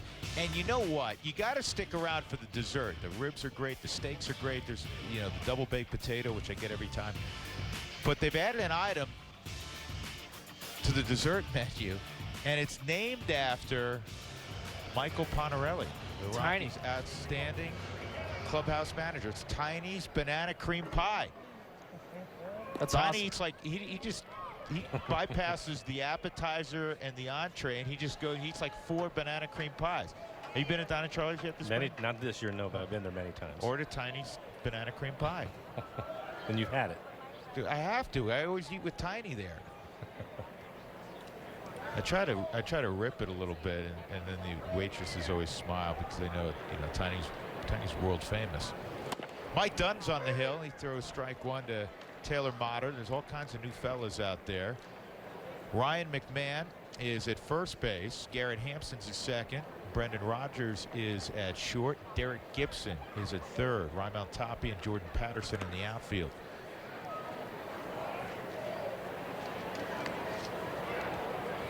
So Mike Dunn will get an inning of work here. Also, I want to mention, on a sad note, a guy who, if you played high school sports, especially if you played high school football, but many sports in Colorado over 50 years or so, Frank Palmieri, who at 92 passed away last week, but he was a longtime public address announcer at Jeffco Stadium and other venues for so many CHSAA events. And Tiny's dad, Dave, who is a longtime detective with the Denver Police Department, and he does a lot in security now at Coors Field. That's Dave's godfather, and again, Frank passed after a long and distinguished life and career. Frank Palmieri passed away last week at 92, but we wanted to mention him.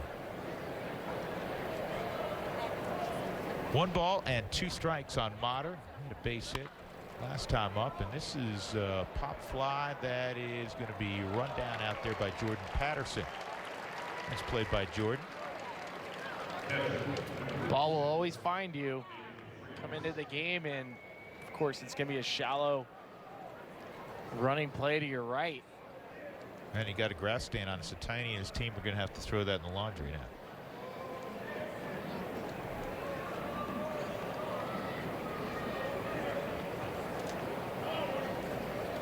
David Freitas, RBI single in the second, strikeout in the fifth.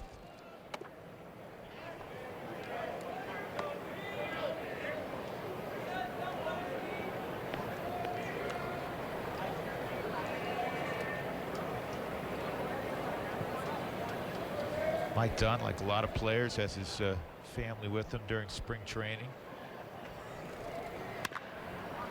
That is a great play at third by Gibson, and he completes it at first. Well, you watch Nolan play, and then maybe some of it starts to rub off, huh, Spilly? Telling you, as soon as you come into the game in spring training, the ball will find you. A nice play to Gibson's right, diving, looking like Nolan Arenado. Strong throwing arm, too. Yeah, that was a big league play all the way around. Takes a good angle, sets his feet, makes a good strong throw. Nice pick by McMahon at first.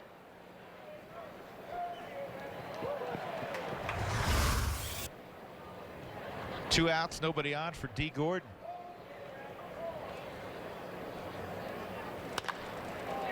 And D lobs this to center field. Tapia is there, and it's a strong inning for Mike Dunn. Stretch time at Salt River Field. Seattle 3, Colorado 2.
reproduced or retransmitted in any form, and the accounts and descriptions of this game may not be disseminated without the express written consent of the Seattle Mariners. Mariners leading the Rockies 3-2. Bottom of the 7th inning. It'll be Mike Tauchman to lead off for Colorado. James Pazos remains in the game. Mariners have made a couple of changes. See this new center fielder is D. Gordon and his new putty Kyle Seager depart. So in center field, Luis Liberato, and at third base, Andrew Romine.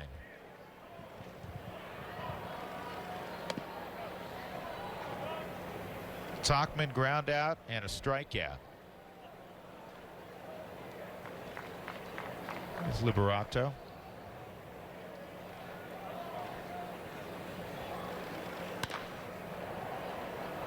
Left field, Heredia near the line and in foul ground, puts it away.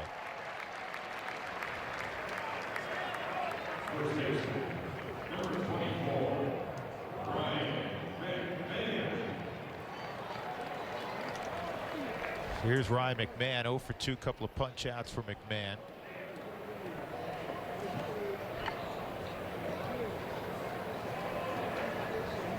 How do you see the American League West, Mike? Well, obviously you have the Houston Astros, and very strong club. And the Mariners, even before last year, the last 2 or 3 years have had their struggles with them. Even when they were a younger club that would make some mistakes, the Mariners just had a tough time with them. But obviously you have to look at them being out in front. The Angels have improved themselves. We've seen them once so far this spring. I'm not sure where Oakland is going at this point. The West is going to be tough, though. I think for this Mariner ball club, it's really going to come down to their starting pitching, like it does for most. But because of the injuries, and we've already talked about Felix, Erasmo Ramirez has not picked up a baseball, so it's really going to come down to Paxton. Is he going to stay healthy? If he can, I think you'll see something special from him. Pretty good job by McMahon. Yeah. It's nice hitting by McMahon, taking a ball opposite field with a tough lefty. Somebody else, Mike Leake. I thought that was an excellent pickup by Jerry last year, just because they need somebody to log innings, and that's something that you can count on him to go 180, 190, take the ball every 5th day. He's been durable, which has been difficult for them to try to find that. Mentioned Marco Gonzalez and his improvement. Last year at the end of the year, Marco was throwing 94 miles an hour. Was not able to use his cutter yet coming off of the surgery. He's been throwing his cutter this spring, which has helped his changeup. So I think there's some high hopes for him. Then, of course, there's a number of guys that are competing to try to be in that 5th spot until Ramirez comes back. Whalen being one of them, and took a step forward today with his outing. Their bullpen is going to be really good. They're going to score some runs. I like the addition of D. Gordon. You have Gordon and Segura at the top of your lineup. Yeah. With Robbie and Nelson and Kyle in the middle of it. So pretty good lineup when you start thinking about you're having somebody like Haniger, who is a good hitter, but he could be hitting 7th or 8th in this lineup. I tell you what, if healthy, that's going to be one heck of a lineup. Ichiro now, he's probably going to hit 9th. So at one point, you're going to have Ichiro, Gordon, and Segura after you turn the lineup over. So there's some speed and some guys that are going to pick up hits. Mike Zunino hit 25 home runs last year, took a step forward. Yeah. They play good defense, very good in the outfield. Mike got off that train back and forth to Tacoma and settled in, did a nice job. Yeah, made some adjustments, and he set a record for extra base hits for catchers, passing Dan Wilson with 50 last year, including the 25 homers. So there's a lot of things to like about the club, but it's really going to come down to the starting rotation and how well they compete, and what they're going to do against Houston this year. Sure. 2-1 on Rogers, 3-1 dirt ball. McMahon shows his athleticism, moves up. And it's one of the things where it's one of the things you like, I think, because it helps the travel going against the National League West this year. But looking at the National League West, that's going to be difficult too, when you consider the talent that's in the West. Let me ask you about the travel for the Mariners. Both teams, the Rockies and the Mariners, both deal with an extra element that most teams don't deal with. Rockies with the altitude, Mariners being on the Northwest, having to travel more than any other ball club in baseball. Yep. What kind of effect does that have on the players? Well, it's one of the reasons why I like the 4 extra days off, and because it's going to help these guys travel. You look at them staying in the National League West, that's going to help them too, because I think it's the end of June. They don't travel east anymore, so that will help their travel this year. So it's not going to be as bad this year as it has been in the past. Typically, you know, they're 53, 54, 55,000 miles they're going to travel. And I know for myself playing, it's always that second day. And over the course of the year, when you start to roll into July and August, it catches up to you. You just can't help it. It's a disadvantage, but it's what the situation is, So and they have to deal with it. What is league average for amount of miles traveled in a year? That's a great question. If you're somewhere in the Midwest, you're looking pretty good, aren't you? Probably, what, 21,000, 30,000 miles? 55,000 miles is... They won't get there this year, which is a good thing for them. They catch a break. But, again, the competition will be better, too, I think. So, see how they handle it. How big did that play with Ichiro coming back to Seattle? Oh, it's big. Yeah, I think people are excited about the guys in the clubhouse. I couldn't believe, I didn't even think about it at the time, but the number of guys that were teammates of his, D. Gordon being one of them. But the guys were excited to have him back, too. And, you know, it was immediately things changed as far as the amount of cameras and coverage this team was getting with him around. And, you know, it was one of those things. The amazing thing for me, and we got to see him the last couple of years with Ichiro down in Miami. His body, for me, I mean, Mike, you've been with him for years. His body hasn't changed at all. Hasn't changed at all. He scored from first base in last night's ball game, and he was flying around the bases, and he looked the same, exactly the same. So, freak. He's 44. Yeah, I know that the jury said that they'd been talking to him quite a bit and going back and forth and trying to figure out a fit. And then once it was apparent that Gamble was not going to be available for a period of time, it's a pretty nice player to be able to get and put him out there. And again, Heredio playing left field with him. Scott said that he'll hit the bottom of the lineup, so probably ninth. And you know, he's going to play a lot, especially the first couple of months. Sure. Until Gamble gets back, so he's going to be important to this club.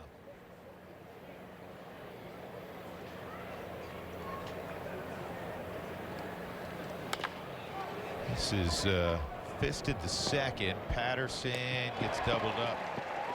Good turn by Seattle, 4-6-3 to end the threat for Colorado. We'll go to the eighth. It remains 3-2 Seattle.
Back to the desert, top of the eighth inning.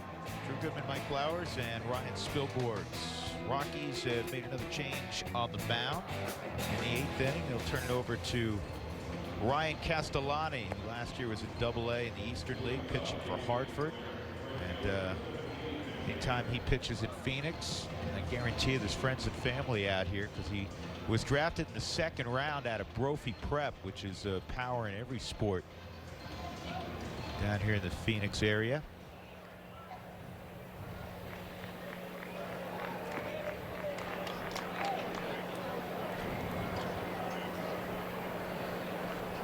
Daniel Murphy's behind the plate.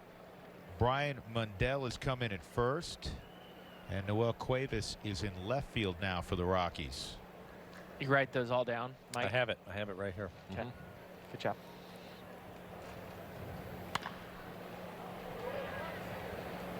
Well, the Rockies are very high on Castellani because they like his actions. They like that he reminds them a little bit when you watch him throw, his mechanics of Max Scherzer. That's what you want is the results of Max Scherzer. Yeah. They like his finish. They like his follow through, and you can see it when he starts his windup. There's some mannerisms that might remind you of Max. He's just not yelling at himself the way Mad Max does, but he'll get there. 1-1 on Mitch Haniger. Some downward movement on that fastball, and it's 1-2. Haniger a single in the first, ground ball to short and a strikeout as well.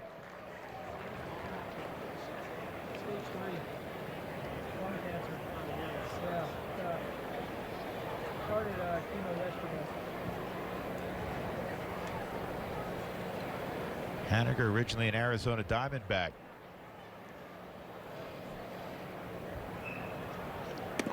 Strike 3.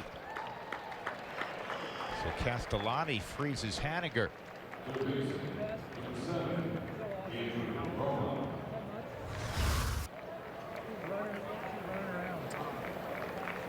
Slider on the outside part of the plate. Well received by Tom Murphy. It is getting late in the game. Strike zone might be a little bit wider than normal. This is Andrew Romine, his first at bat. Kyle Seager was 1 for 3 today. Castellani's the 6th rated prospect in the Rockies chain, according to Baseball America. Mike, let me ask you, last year Andrew Romine played in every single position in the game. Would that interest you? Would you ever want to be able to do that? Have you ever thought about doing that in your career? I've never really thought about doing it in one game. I've played a number of the positions that have been out there. I never pitched, and I never played center field. But when I heard that, because the first thing I thought about, okay, you're going to have to take the mound and face somebody. He ended up facing Sano and ended up getting him out. I don't know that I necessarily want to be that close to him when he's swinging a bat. What about you? I think I'd like to try it, but I'm such a terrible infielder that I would feel bad for the pitcher. Like you don't want any baseball hit to you over the course of the game to ruin an outcome for somebody. Well, the other part of it for me is I was an emergency catcher on our club with never having the intention of ever actually having to go do that. And I caught an inning in Cleveland, and that was enough of that. So I don't think I'd want to do that again either. Remember who you caught? Rich DeLucia. Did you catch most of them?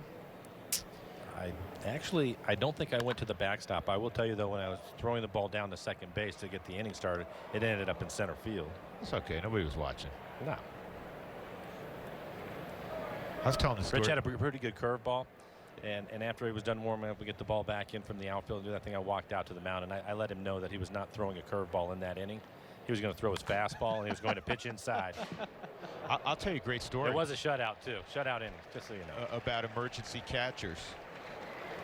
So this goes back, I want to say it's the '98 season. Jerry DiPoto's on the hill. The Rockies have used Jeff Reed to pinch hit in the 9th. And I'm trying to think who the other catcher was. Girardi was gone. Whoever the other catcher was. Oh, you know who it was? I'll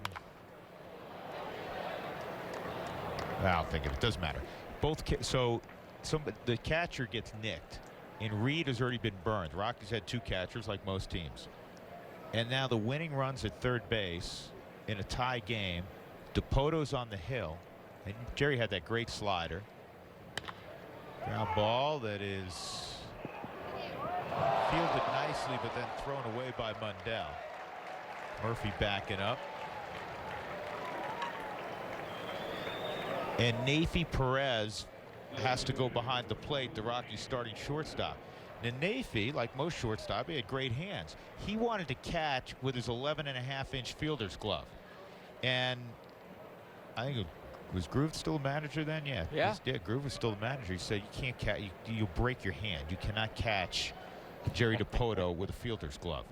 So he put the catcher's equipment on, used a catcher's glove, you know, and throws. So did he volunteer? He volunteered. Yeah. Goes back Groove there. being Don Baylor, just in case you don't know who Groove is. Yeah. Caught the first pitch. Second pitch, Jerry broke off a slider, whiffed on it to the backstop. Ball game over. It was against the Angels in Anaheim, and I was telling that story, and Vinny Castilla was standing there, and Vinny goes, "Yep, I couldn't remember any of the particulars." Vinny knew everything about it. He goes, "It was in Anaheim. He knew who was up. He knew who scored." But Nathan had to go behind there.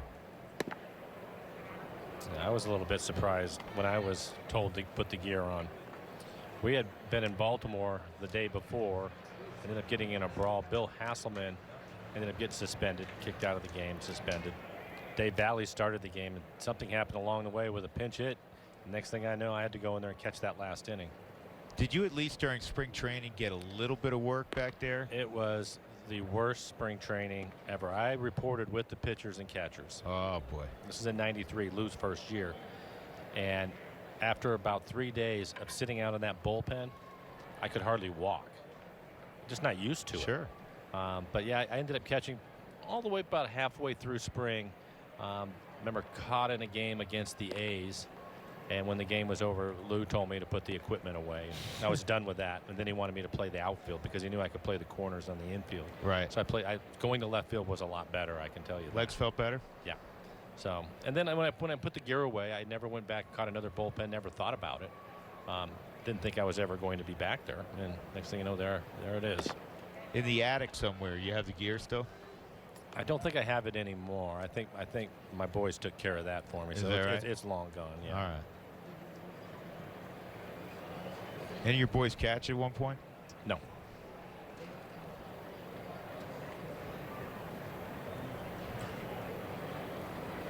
Two and one on Vogelback.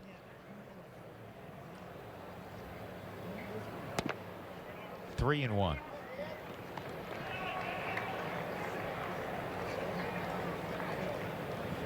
We would see last year from time to time, I think it was just a practice to get some work, but Taylor Motter would go out to the bullpen during the season, and guys were throwing on the side and doing their thing. He would go down there and get some work. Good teammate.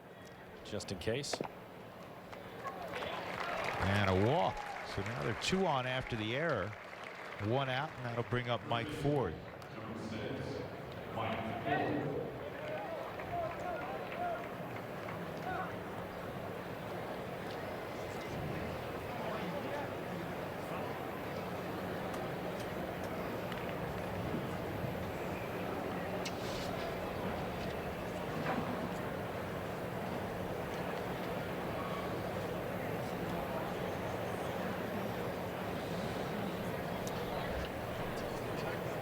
Ford 0 for 3 in the ball game.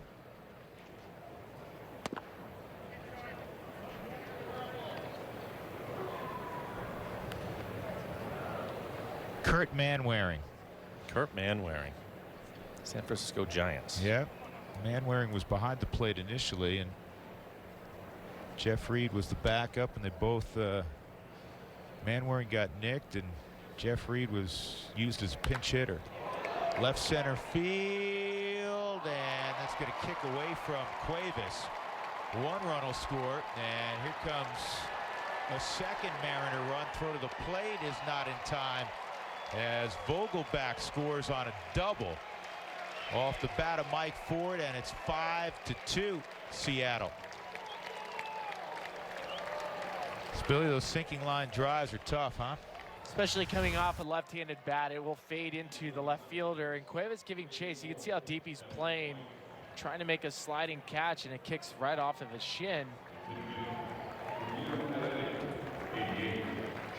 As an outfielder, you have to make a decision. I'm either going to dive or stay on my feet. You can't be in between. If you're in between, it's usually the type of result you get. Did you have any Chucky Taylors growing up, Spilly? Is this Chuck Taylor? I'm asking you if you ever sported Chucky Taylors. Of course, who didn't wear Chuck Taylors? Chuck Taylor's at the plate right now. Wearing his Nikes. Wearing his Nikes. Everybody had Chuck Taylors in our generation, right? I'm sure he's never heard that joke ever in his whole life. Well, fortunately, he didn't have to listen to me. He's focused right now.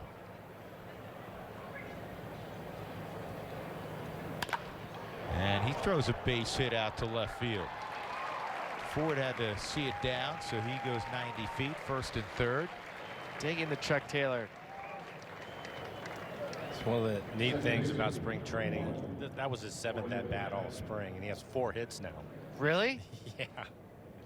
Call him up from the minor league side of things. Hey, he's going to make the squad.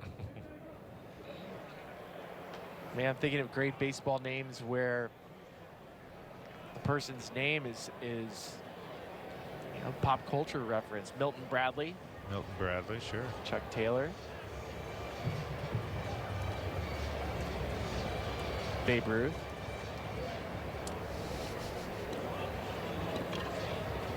Have you seen Sam Moll throw? Yes. Sam Moll's former times. Rocky farmhand. I know he got to the big leagues a little bit last year. Yeah, they just sent him out. Did they? He's got a big left-handed arm. Yep. Threw the ball well.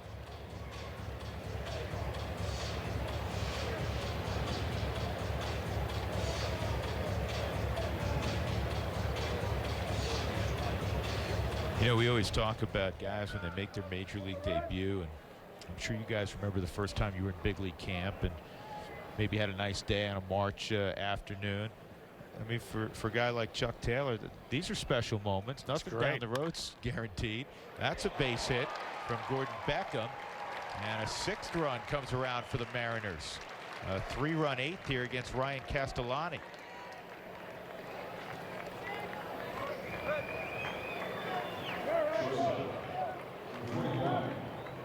Gordon, he's again made a couple of defensive plays today. That's his 2nd base hit. Came into the game hitting .380, trying to get that utility job along with Taylor Motter, who's standing in now. It's pretty amazing when you look at Gordon Beckham's year last year, joined the San Francisco Giants, only played in 11 major league games. And then getting an opportunity to maybe make the team with Seattle. It's just amazing how much a player's career can fluctuate. I mean, you mentioned earlier his time with Chicago White Sox. This was the next future Ian Kinsler type all-star, and then you just watch the progression and how he's been able to adapt and stay in the game.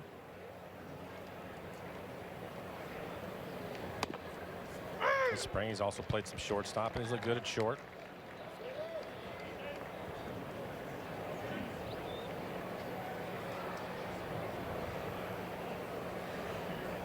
Two strikes on Motter with 2 on and 1 out. Taylor at second, Beckham at first. And that's ripped to left center field. Here comes Chuck Taylor. Going first to third is Beckham on the knock. And it is 7-2 Mariners. He struck out Haniger Castellani, and he got a ground ball to the right side that a nice play was made by Mundell. Unfortunately, he misconnected with Castellani when he was going to first, and after that it went south, unfortunately, for Ryan. So he's going to be removed here after allowing a walk and 4 straight hits after the error. Shane Broyles will be on the hill when we come back.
game. The Mariners have put up a 4 spot so far in the 8th inning, and they're just 1 out. Tuffy Gozwich is going to pinch hit. He's going to face Shane Broyles, who takes over in the 8th inning for Ryan Castellani upstairs with Mike and Spilly. I'm Drew Goodman. Glad you are along today. Some of the position battles, 2 guys that we've talked a lot about up the middle, Gordon Beckham and Mr. Motter. Taylor having good ball games. Yeah, and it's good to see. I think the one thing, and Ryan, you've been there, I've been there, you get into spring training and you know you can count the numbers and you can see kind of where you line up, and the only thing that you control is your play, and you just want their decision to be difficult. And I think that's going to be the case with the utility role and what they decide to do, and the backup catcher. I think it's going to be difficult for them, and as a player, that's all you can really do, and then it's in their hands and go from there. But they both are having a good day, and you like to see that. And obviously your teammates, your friends, and if you're Taylor Motter and you're watching Gordon Beckham, who's getting hit after hit right in front of you, and then you're able to match it, you're feeling good about yourself when you're standing on first. But Gordon Beckham out there is like, come on, man, let me have a day. Yeah, it's exactly the way it works, and so we'll see what happens. Again, there aren't many jobs that are open for the Mariners, but they're competing hard, and that's what you like to see. Competition's a good thing. It is.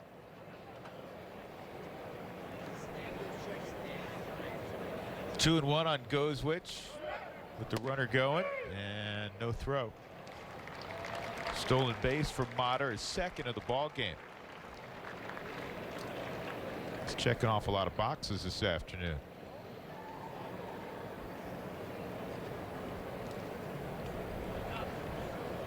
The other thing with Taylor also is, from Scott to Edgar Martinez, the hitting coach, they wanted him to make some changes. We were talking about it earlier in the ball game, how that can be difficult when you're trying to win a job. But then you look at his game today, including that last base hit, was able to stay back long enough on a breaking ball and hit it back up the middle. That was a problem for him, especially the second half of last year. So those adjustments, you're starting to see what they've asked him to do, and he's still out there performing.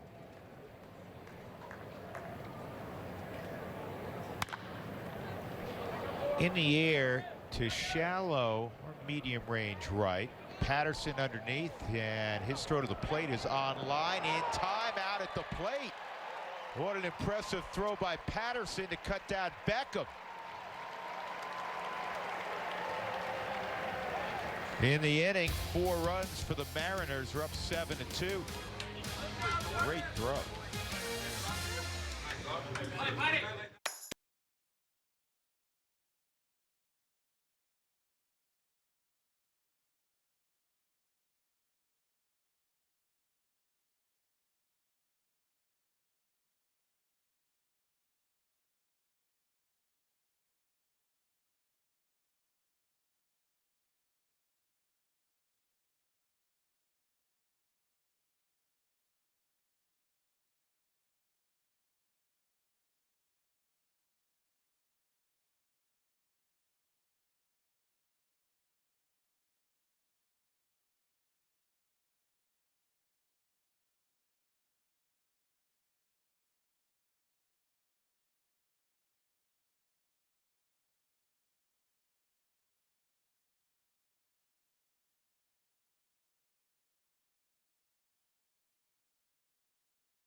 Top of the 8th inning, but it could have been worse for the Rockies if it wasn't for a play made by right fielder Jordan Patterson, getting behind the baseball, making a good strong throw. He's laughing with his teammates because some of them were looking at it and going, I didn't realize your arm had that much strength.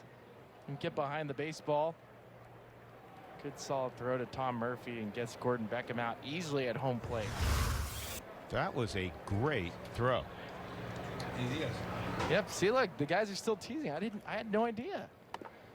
Garrett Hampson takes up high, ball one. First at bat for Hampson. He pinch ran for LeMahieu after DJ singled in the 6th inning. Hampson would have a stolen base and would score on an RBI ground out by David Dahl. He's facing Art Warren here in the 8th. Warren's fastball outside. 2-0. Hampson, a product of Long Beach State.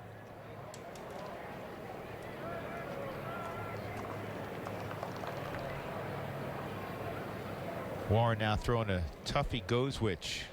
Low target. Fastball up high, though. 3-0.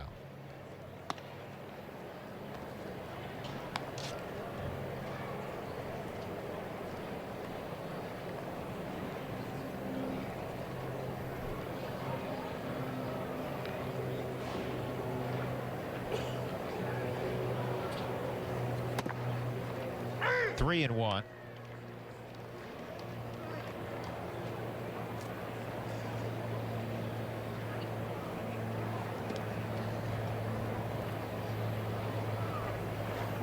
All right, give me a shortstop. How do you pronounce that shortstop? Vinci. Say it again. Vinci. Vinci? Okay. Zach Vinci. Zach Vinci at shortstop. My man Chuck Taylor's in left. I love Chuck Taylor for a lot of reasons. But I can pronounce that one. Evan White I like too. Evan's at first. That's a good one. High draft pick for the Mariners. Yeah. Yeah. Andrioli, John Andrioli in right field. John Andrioli is in right. Yeah. And Mike Blowers is in the booth.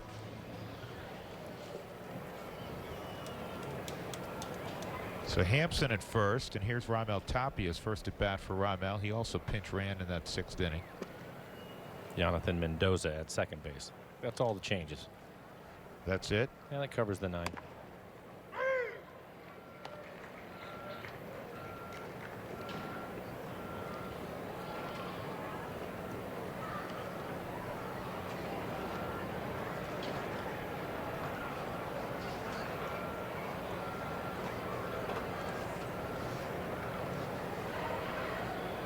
One strike pitch is up high, 1-1.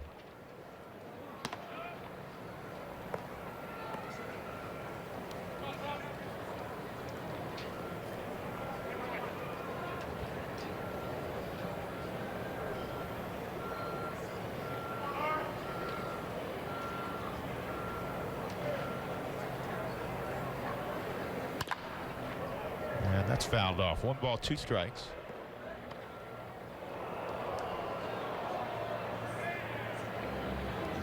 Art Warren, just a couple of innings here in the spring as you look at his numbers last year in A-ball.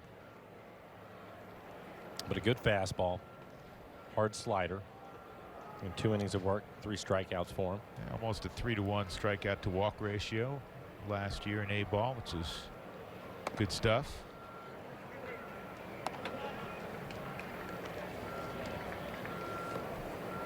Sturdy frame. 2-2 on Tapia.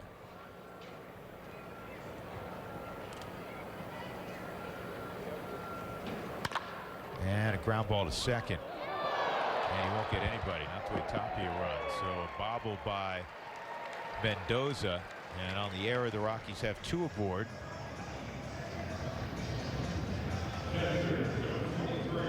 I'll bring up Tom Murphy.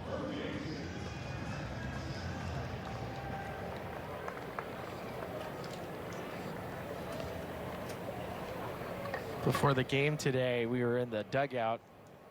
Mike and I were trying to swing Tom Murphy's bat, 913 max bat, 34 inches, 32 ounces, but it felt like it was a tree trunk.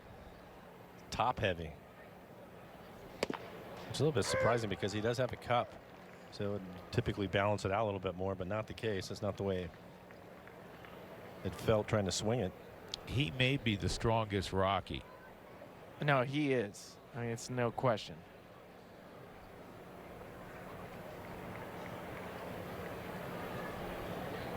He's from way upstate New York. This ball is well hit to right. Andrioli going back, and it hits off the base of the wall. And Hampson coming home is going to score. Both guys had to wait on base to see if that was going to be caught. So Tapia was only about 15 feet behind Hampson at one point. Well, that's because Hampson is a big West baseball player, knowing with nobody out, he's going to tag at second base to get to third. So you had to see it through. You see him, he's going to start heading back. And the big barrel of Tom Murphy puts the barrel on it, it's going to get hit hard.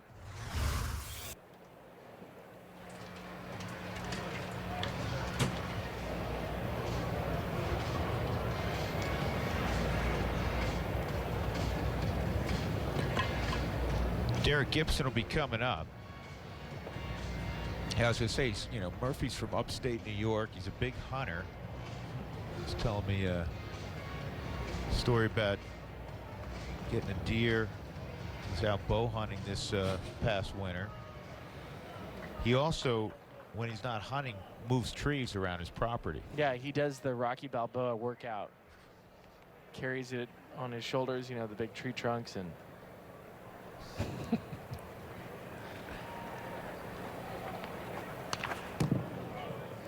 he actually is going to be the last player drafted from Buffalo to make the big leagues. So they shut their program down. Why? I know. He said, Murph, you got to step in. Yeah, change that around. Open up the pocketbook.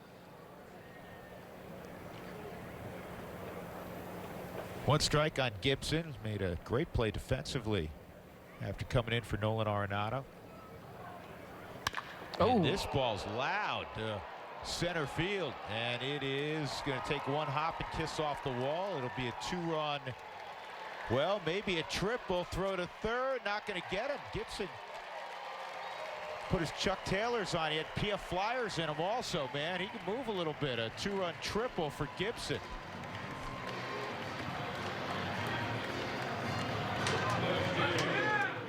That's how you make an impression to Bud Black and the coaching staff. Get an opportunity to come play in a major league game and make a great diving play on the defensive end. You get a fastball center cut. He squared it up. It was loud. And even better,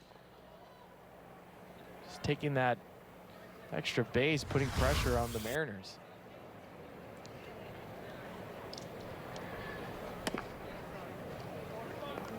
This is Cuevas, his first at bat.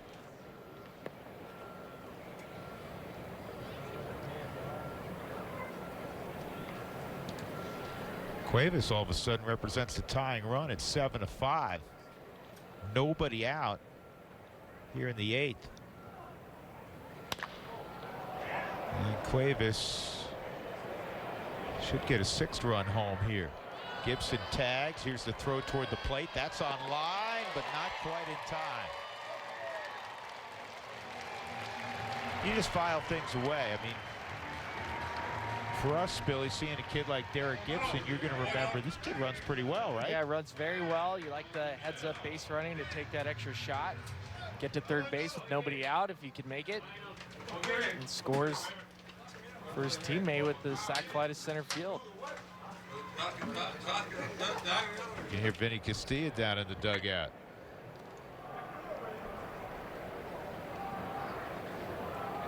Here's Brian Mundell.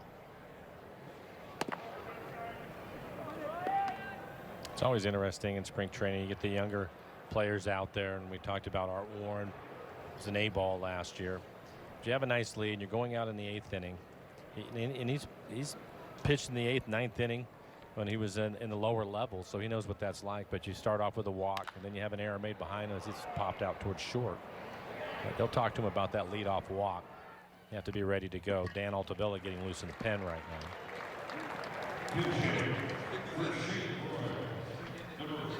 Tony Walter's going to pinch hit here. Well, one of the battles that we haven't talked about on the Rocky side, Spilly, is who will back up Chris Iannetta. Tony Walters has done a lot of catching the last 2 years. He's a tremendous receiver. Tom Murphy really in kind of an injury-riddled year last season. This is hit sharply to second. This time handled by Mendoza. The Rockies get 4 in the inning to tighten things up considerably. It's 7-6 as we're off to the 9th inning.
Great crowd today at Salt River Fields. No surprise, the Rockies last year during the regular season drew just under 3 million fans. They were 8th in Major League Baseball in attendance.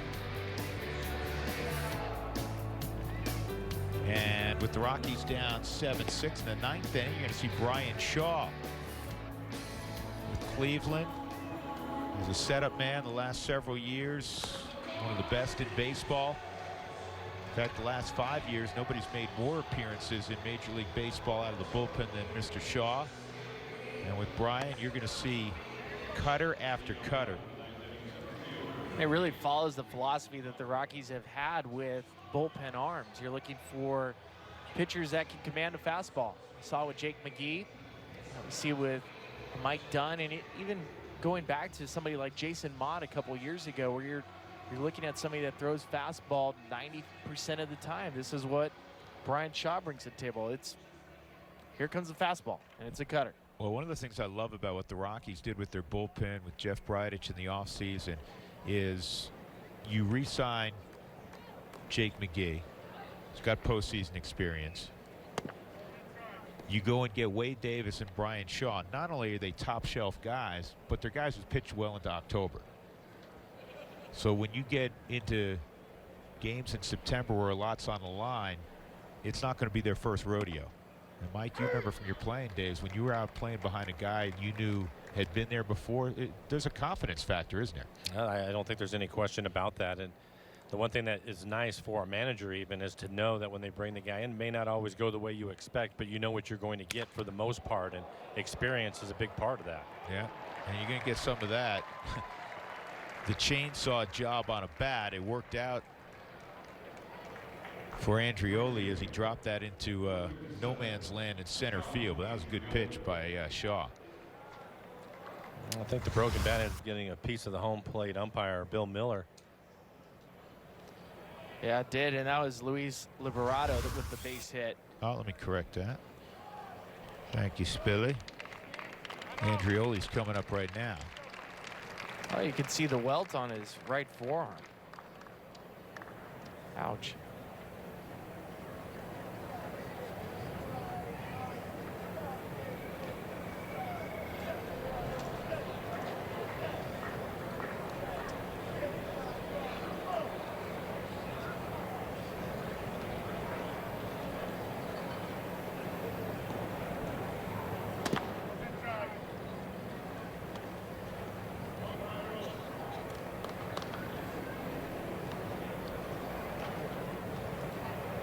Both teams with 4 spots in the 8th inning. 7-6 Seattle. Kyle Freeland started for the Rockies. He went 4 1/3. He gave up single runs in the first and second. Then he really settled in nicely. Retired 10 of his final 11. Struck out 5. Kyle did not walk a batter. And a guy who's battling to make the Mariners rotation, Rob Whalen, pitched very well. 5 strong innings, allowed a run on just 3 hits, 2 walks. He struck out 9. Had a really good breaking ball today. Good block by Murphy. was talking to Mark Stripmatter earlier, Spilly. Mark, longtime catching coordinator for the Rockies, and he really has been impressed with the strides that Murphy's made this camp behind the plate.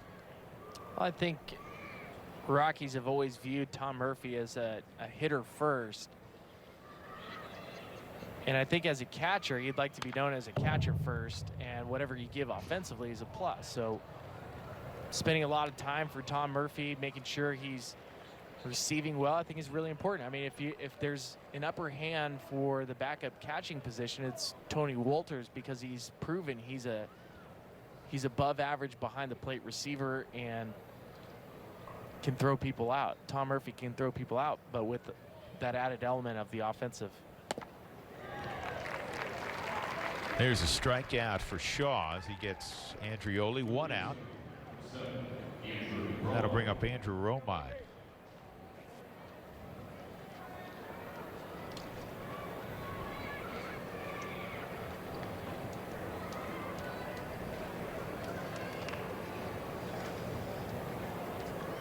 Well, the great thing about being behind the plate is you can have an 0 for 4 day and have a great day at the yard. I don't know if you're playing left field and you have an 0 for 4 with 3 punchies. I don't know if you feel like, boy, you had a great impact on the outcome, even if your team wins, right? Maybe just the speed of the game moved along. Somebody has to make the outs. Mark Reynolds had a great line last year. It was one of those great days offensively for the club. The Rockies scored like 400 runs on 600 hits, and Reynolds was 0 for 5. And Mark being the veteran, and he's got a great sense of humor. Somebody asked him about it. He said basically what you guys said. Somebody had to make some outs, otherwise we never go home. That's a good throw by Murphy, right on the bag. Rogers applies the tag, and Liberto is out at second base.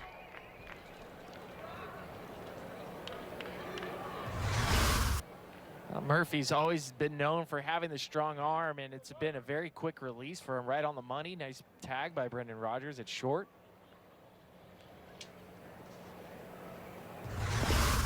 So Liberato's erased, and it's a 2-2 count on Andrew Romine.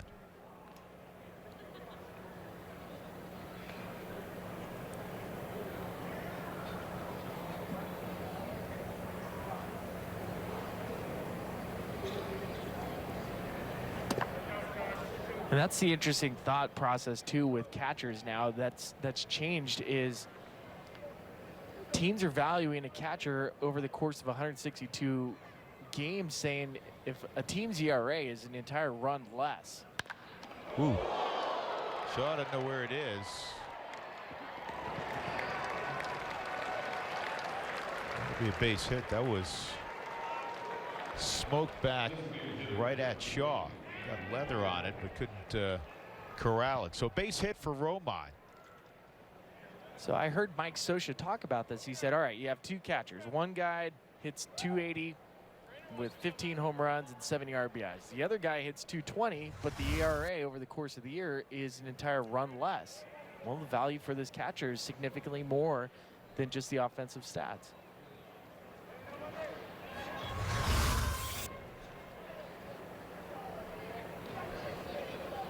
That's one of the reasons with, and Drew, you were talking about earlier with Mike Zunino. It was great to see him offensively put it together last year. But the previous times before, they would send him down or they would try to sit him out offensively, just try to give him a break or to figure things out. But he was so valuable behind the plate, they had to keep pushing him out there. And that's a difficult thing when you're struggling offensively. But he's just so good defensively, and his ability to get pitchers through innings, that his value was there. And even though he was a young player, where when you and I were trying to get this thing figured out, it was okay for them to send us to AAA or to give us a couple days off for extra batting practice. He couldn't do that. That made it even tougher for him. And that's why everybody was so happy last year he was able to put it all together. Think about some of the veteran guys that you guys have played with or played against that literally made a career. Shaw freezes Vogelback made a career of being a backup catcher. I mean, Henry retired, he was 64. Somewhere close to there. 66.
The ninth inning in the desert, 7-6. The Mariners leading the Rockies. Dan Altavilla is going to pitch the ninth inning here for the Mariners. And Brendan Rodgers, who walked his first time up, will lead things off for the Rockies.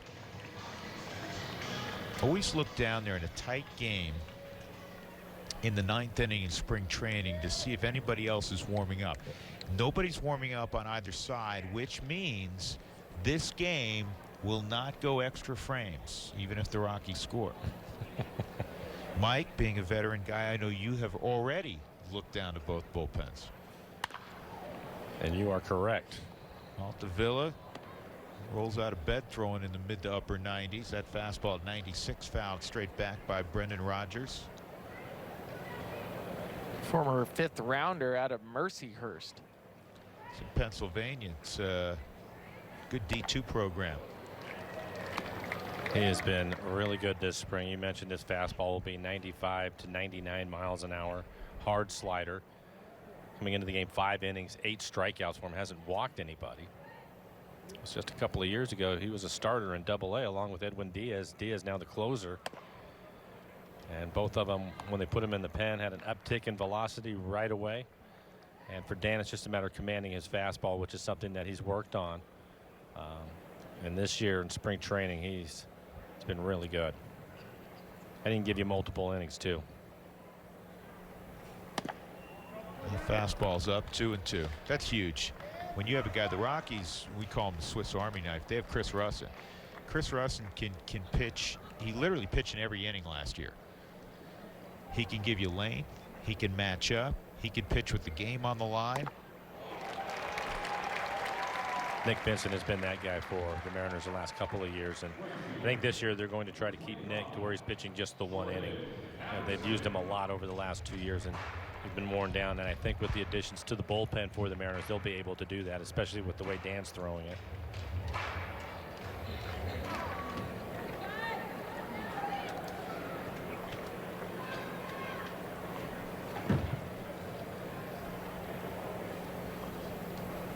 Jordan Patterson, he grounded into a 4-6-3 double play his first time, and this at bat he's going to like a lot better. He lines it to the corner in right, and Patterson will settle in at second with a double, so the tying run in scoring position with 1 out here in the 9th. Got a pretty swing, Spilly, doesn't he? When he loads up in his legs and you watch his hands fire, he is explosive. Last year, put up his best numbers in AAA and didn't get a chance to come up to the team. And it's got to be disheartening at times for a player like him who makes it to the major leagues the year before, has his best year in AAA, and you grind through it this year, coming back to camp, fighting, competing. most likely not going to break with the team and still gives you this quality at bat. Rockies have brought up Steven Linkos from minor league camp. This is Garrett Hampson. And Linkos is running at second base for Patterson.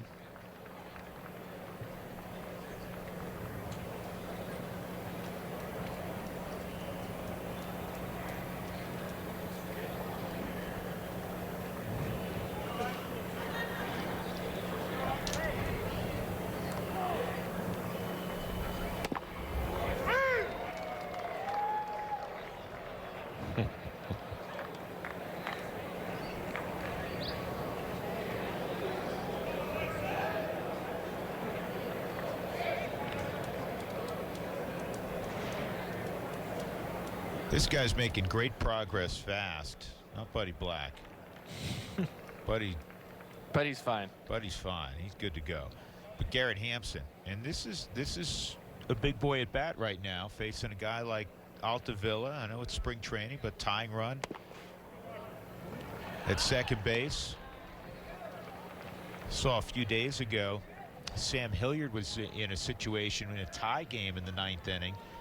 Came up with a runner at third and 2 outs, left on left, and he drove a ball down the left field line to win the ball game. Spilly and Mike, you talk about being able to make an impression even before it may not be your time yet. You know, Hampson was in the Cal League last year, but I guarantee you he's made an impression this spring. Sam Hilliard is now down in minor league camp full time. He made a heck of an impression also. And for the big league staff, for Scott Service and his guys, for Buddy Black and his guys, you know, they read reports all the time, but once the season gets going, they don't have eyeballs on these guys. No. This is chopped to third, and the tag was, oh man, we have an injury also. I think the tag was missed. Linkos, for some reason, was trying to cross over on that, which he shouldn't have done. And on the tag, I wonder if Romine hurt his wrist. He's already, it looks like he's walking off the field.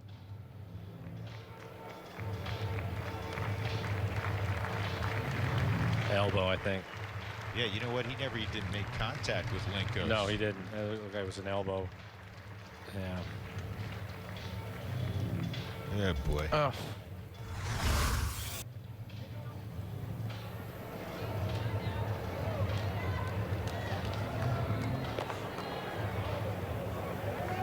I guess that's Danny Munoz. He's the only infielder left on the bench.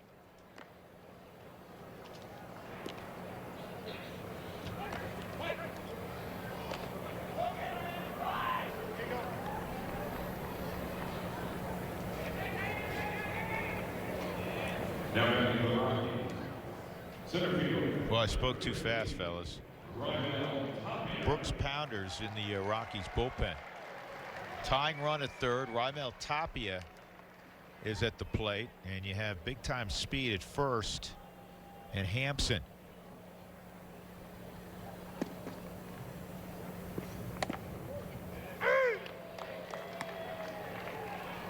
He either bluffed at first or shut it down. Strike one on Tapia, who studies Stu Cole.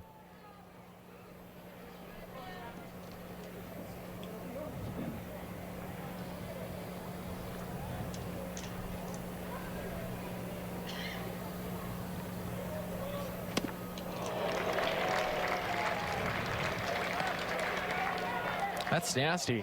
Short arm cutter. Or is that his slider? That's his slider, and when you know that he's also throwing 97 miles an hour, tough location for a left-handed hitter to lay off of that pitch. Take a look at that runner at first.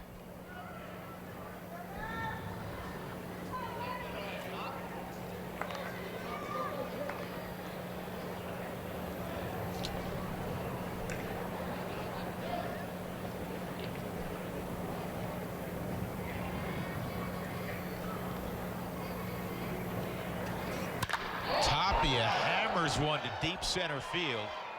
It'll be tracked down out there by Liberato. Hampson moves up, and the tying run scores with Linkhouse. So Tapia behind in the count, hits one about 400 feet, and we're tied at 7.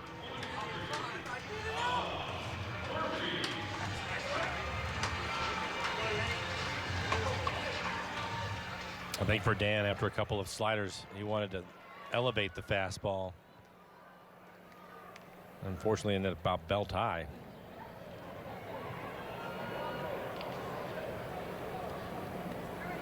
Here's Tom Murphy. Murphy double a deep right center. His first at bat. He takes a slider for a strike. Winning run at second, and Hampson.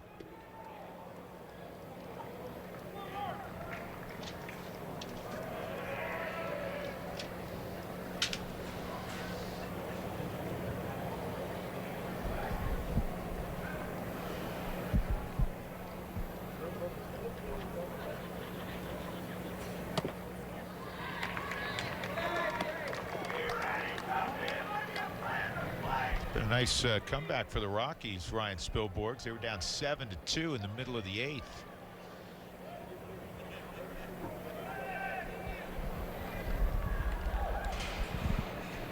And even though it is spring training, a win or a tie, you feel pretty good about yourself. 2-1. Mariners are 6-11-1 in the spring training. Rockies 7-10-1. I get asked this every spring, and I have a standard answer, but I want to know from you guys, does it mean anything at all? The record? The record.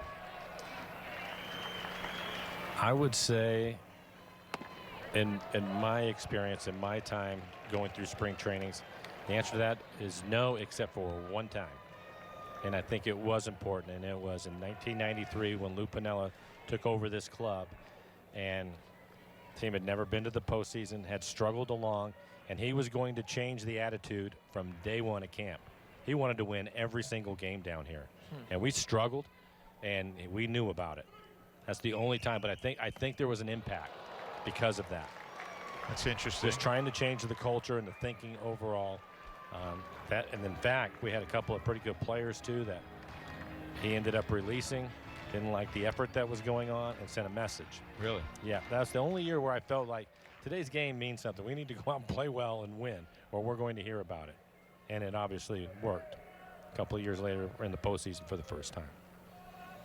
2 outs, 3-2 on Murphy. We got the home plate umpire Bill Miller to flinch. It's called a ball, and that'll bring up Derek Gibson. Spilly, what's your response? Well, I'm with Mike. There's certain times where you may have a team in a window, or you have a team that you feel like, let's make sure you go out there and you put your best effort. On paper, you guys are great. You should beat every single team. So go out there and do it, even in spring training. And it does. It carries over to the season.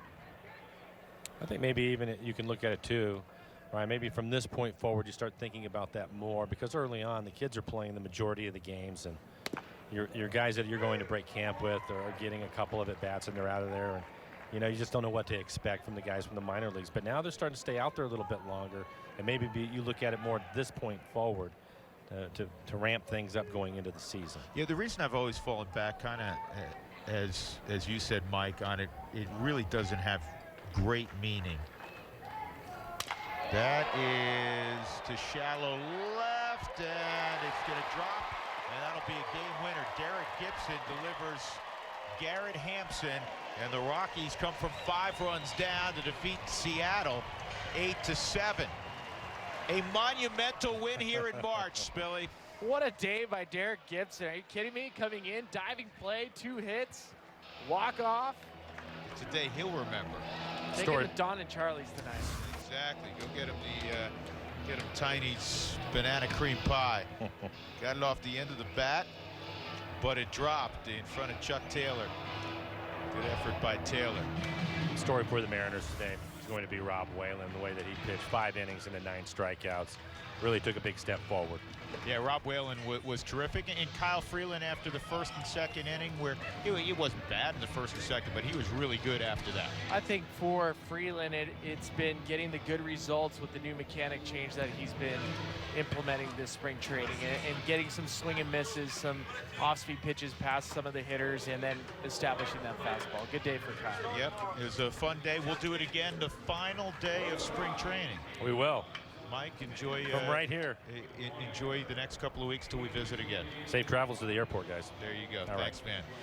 From my partner Ryan Spilborgs and old friend Mike Blowers and Jenny Kavnar and our entire crew today, Drew Goodman saying thank you for joining us.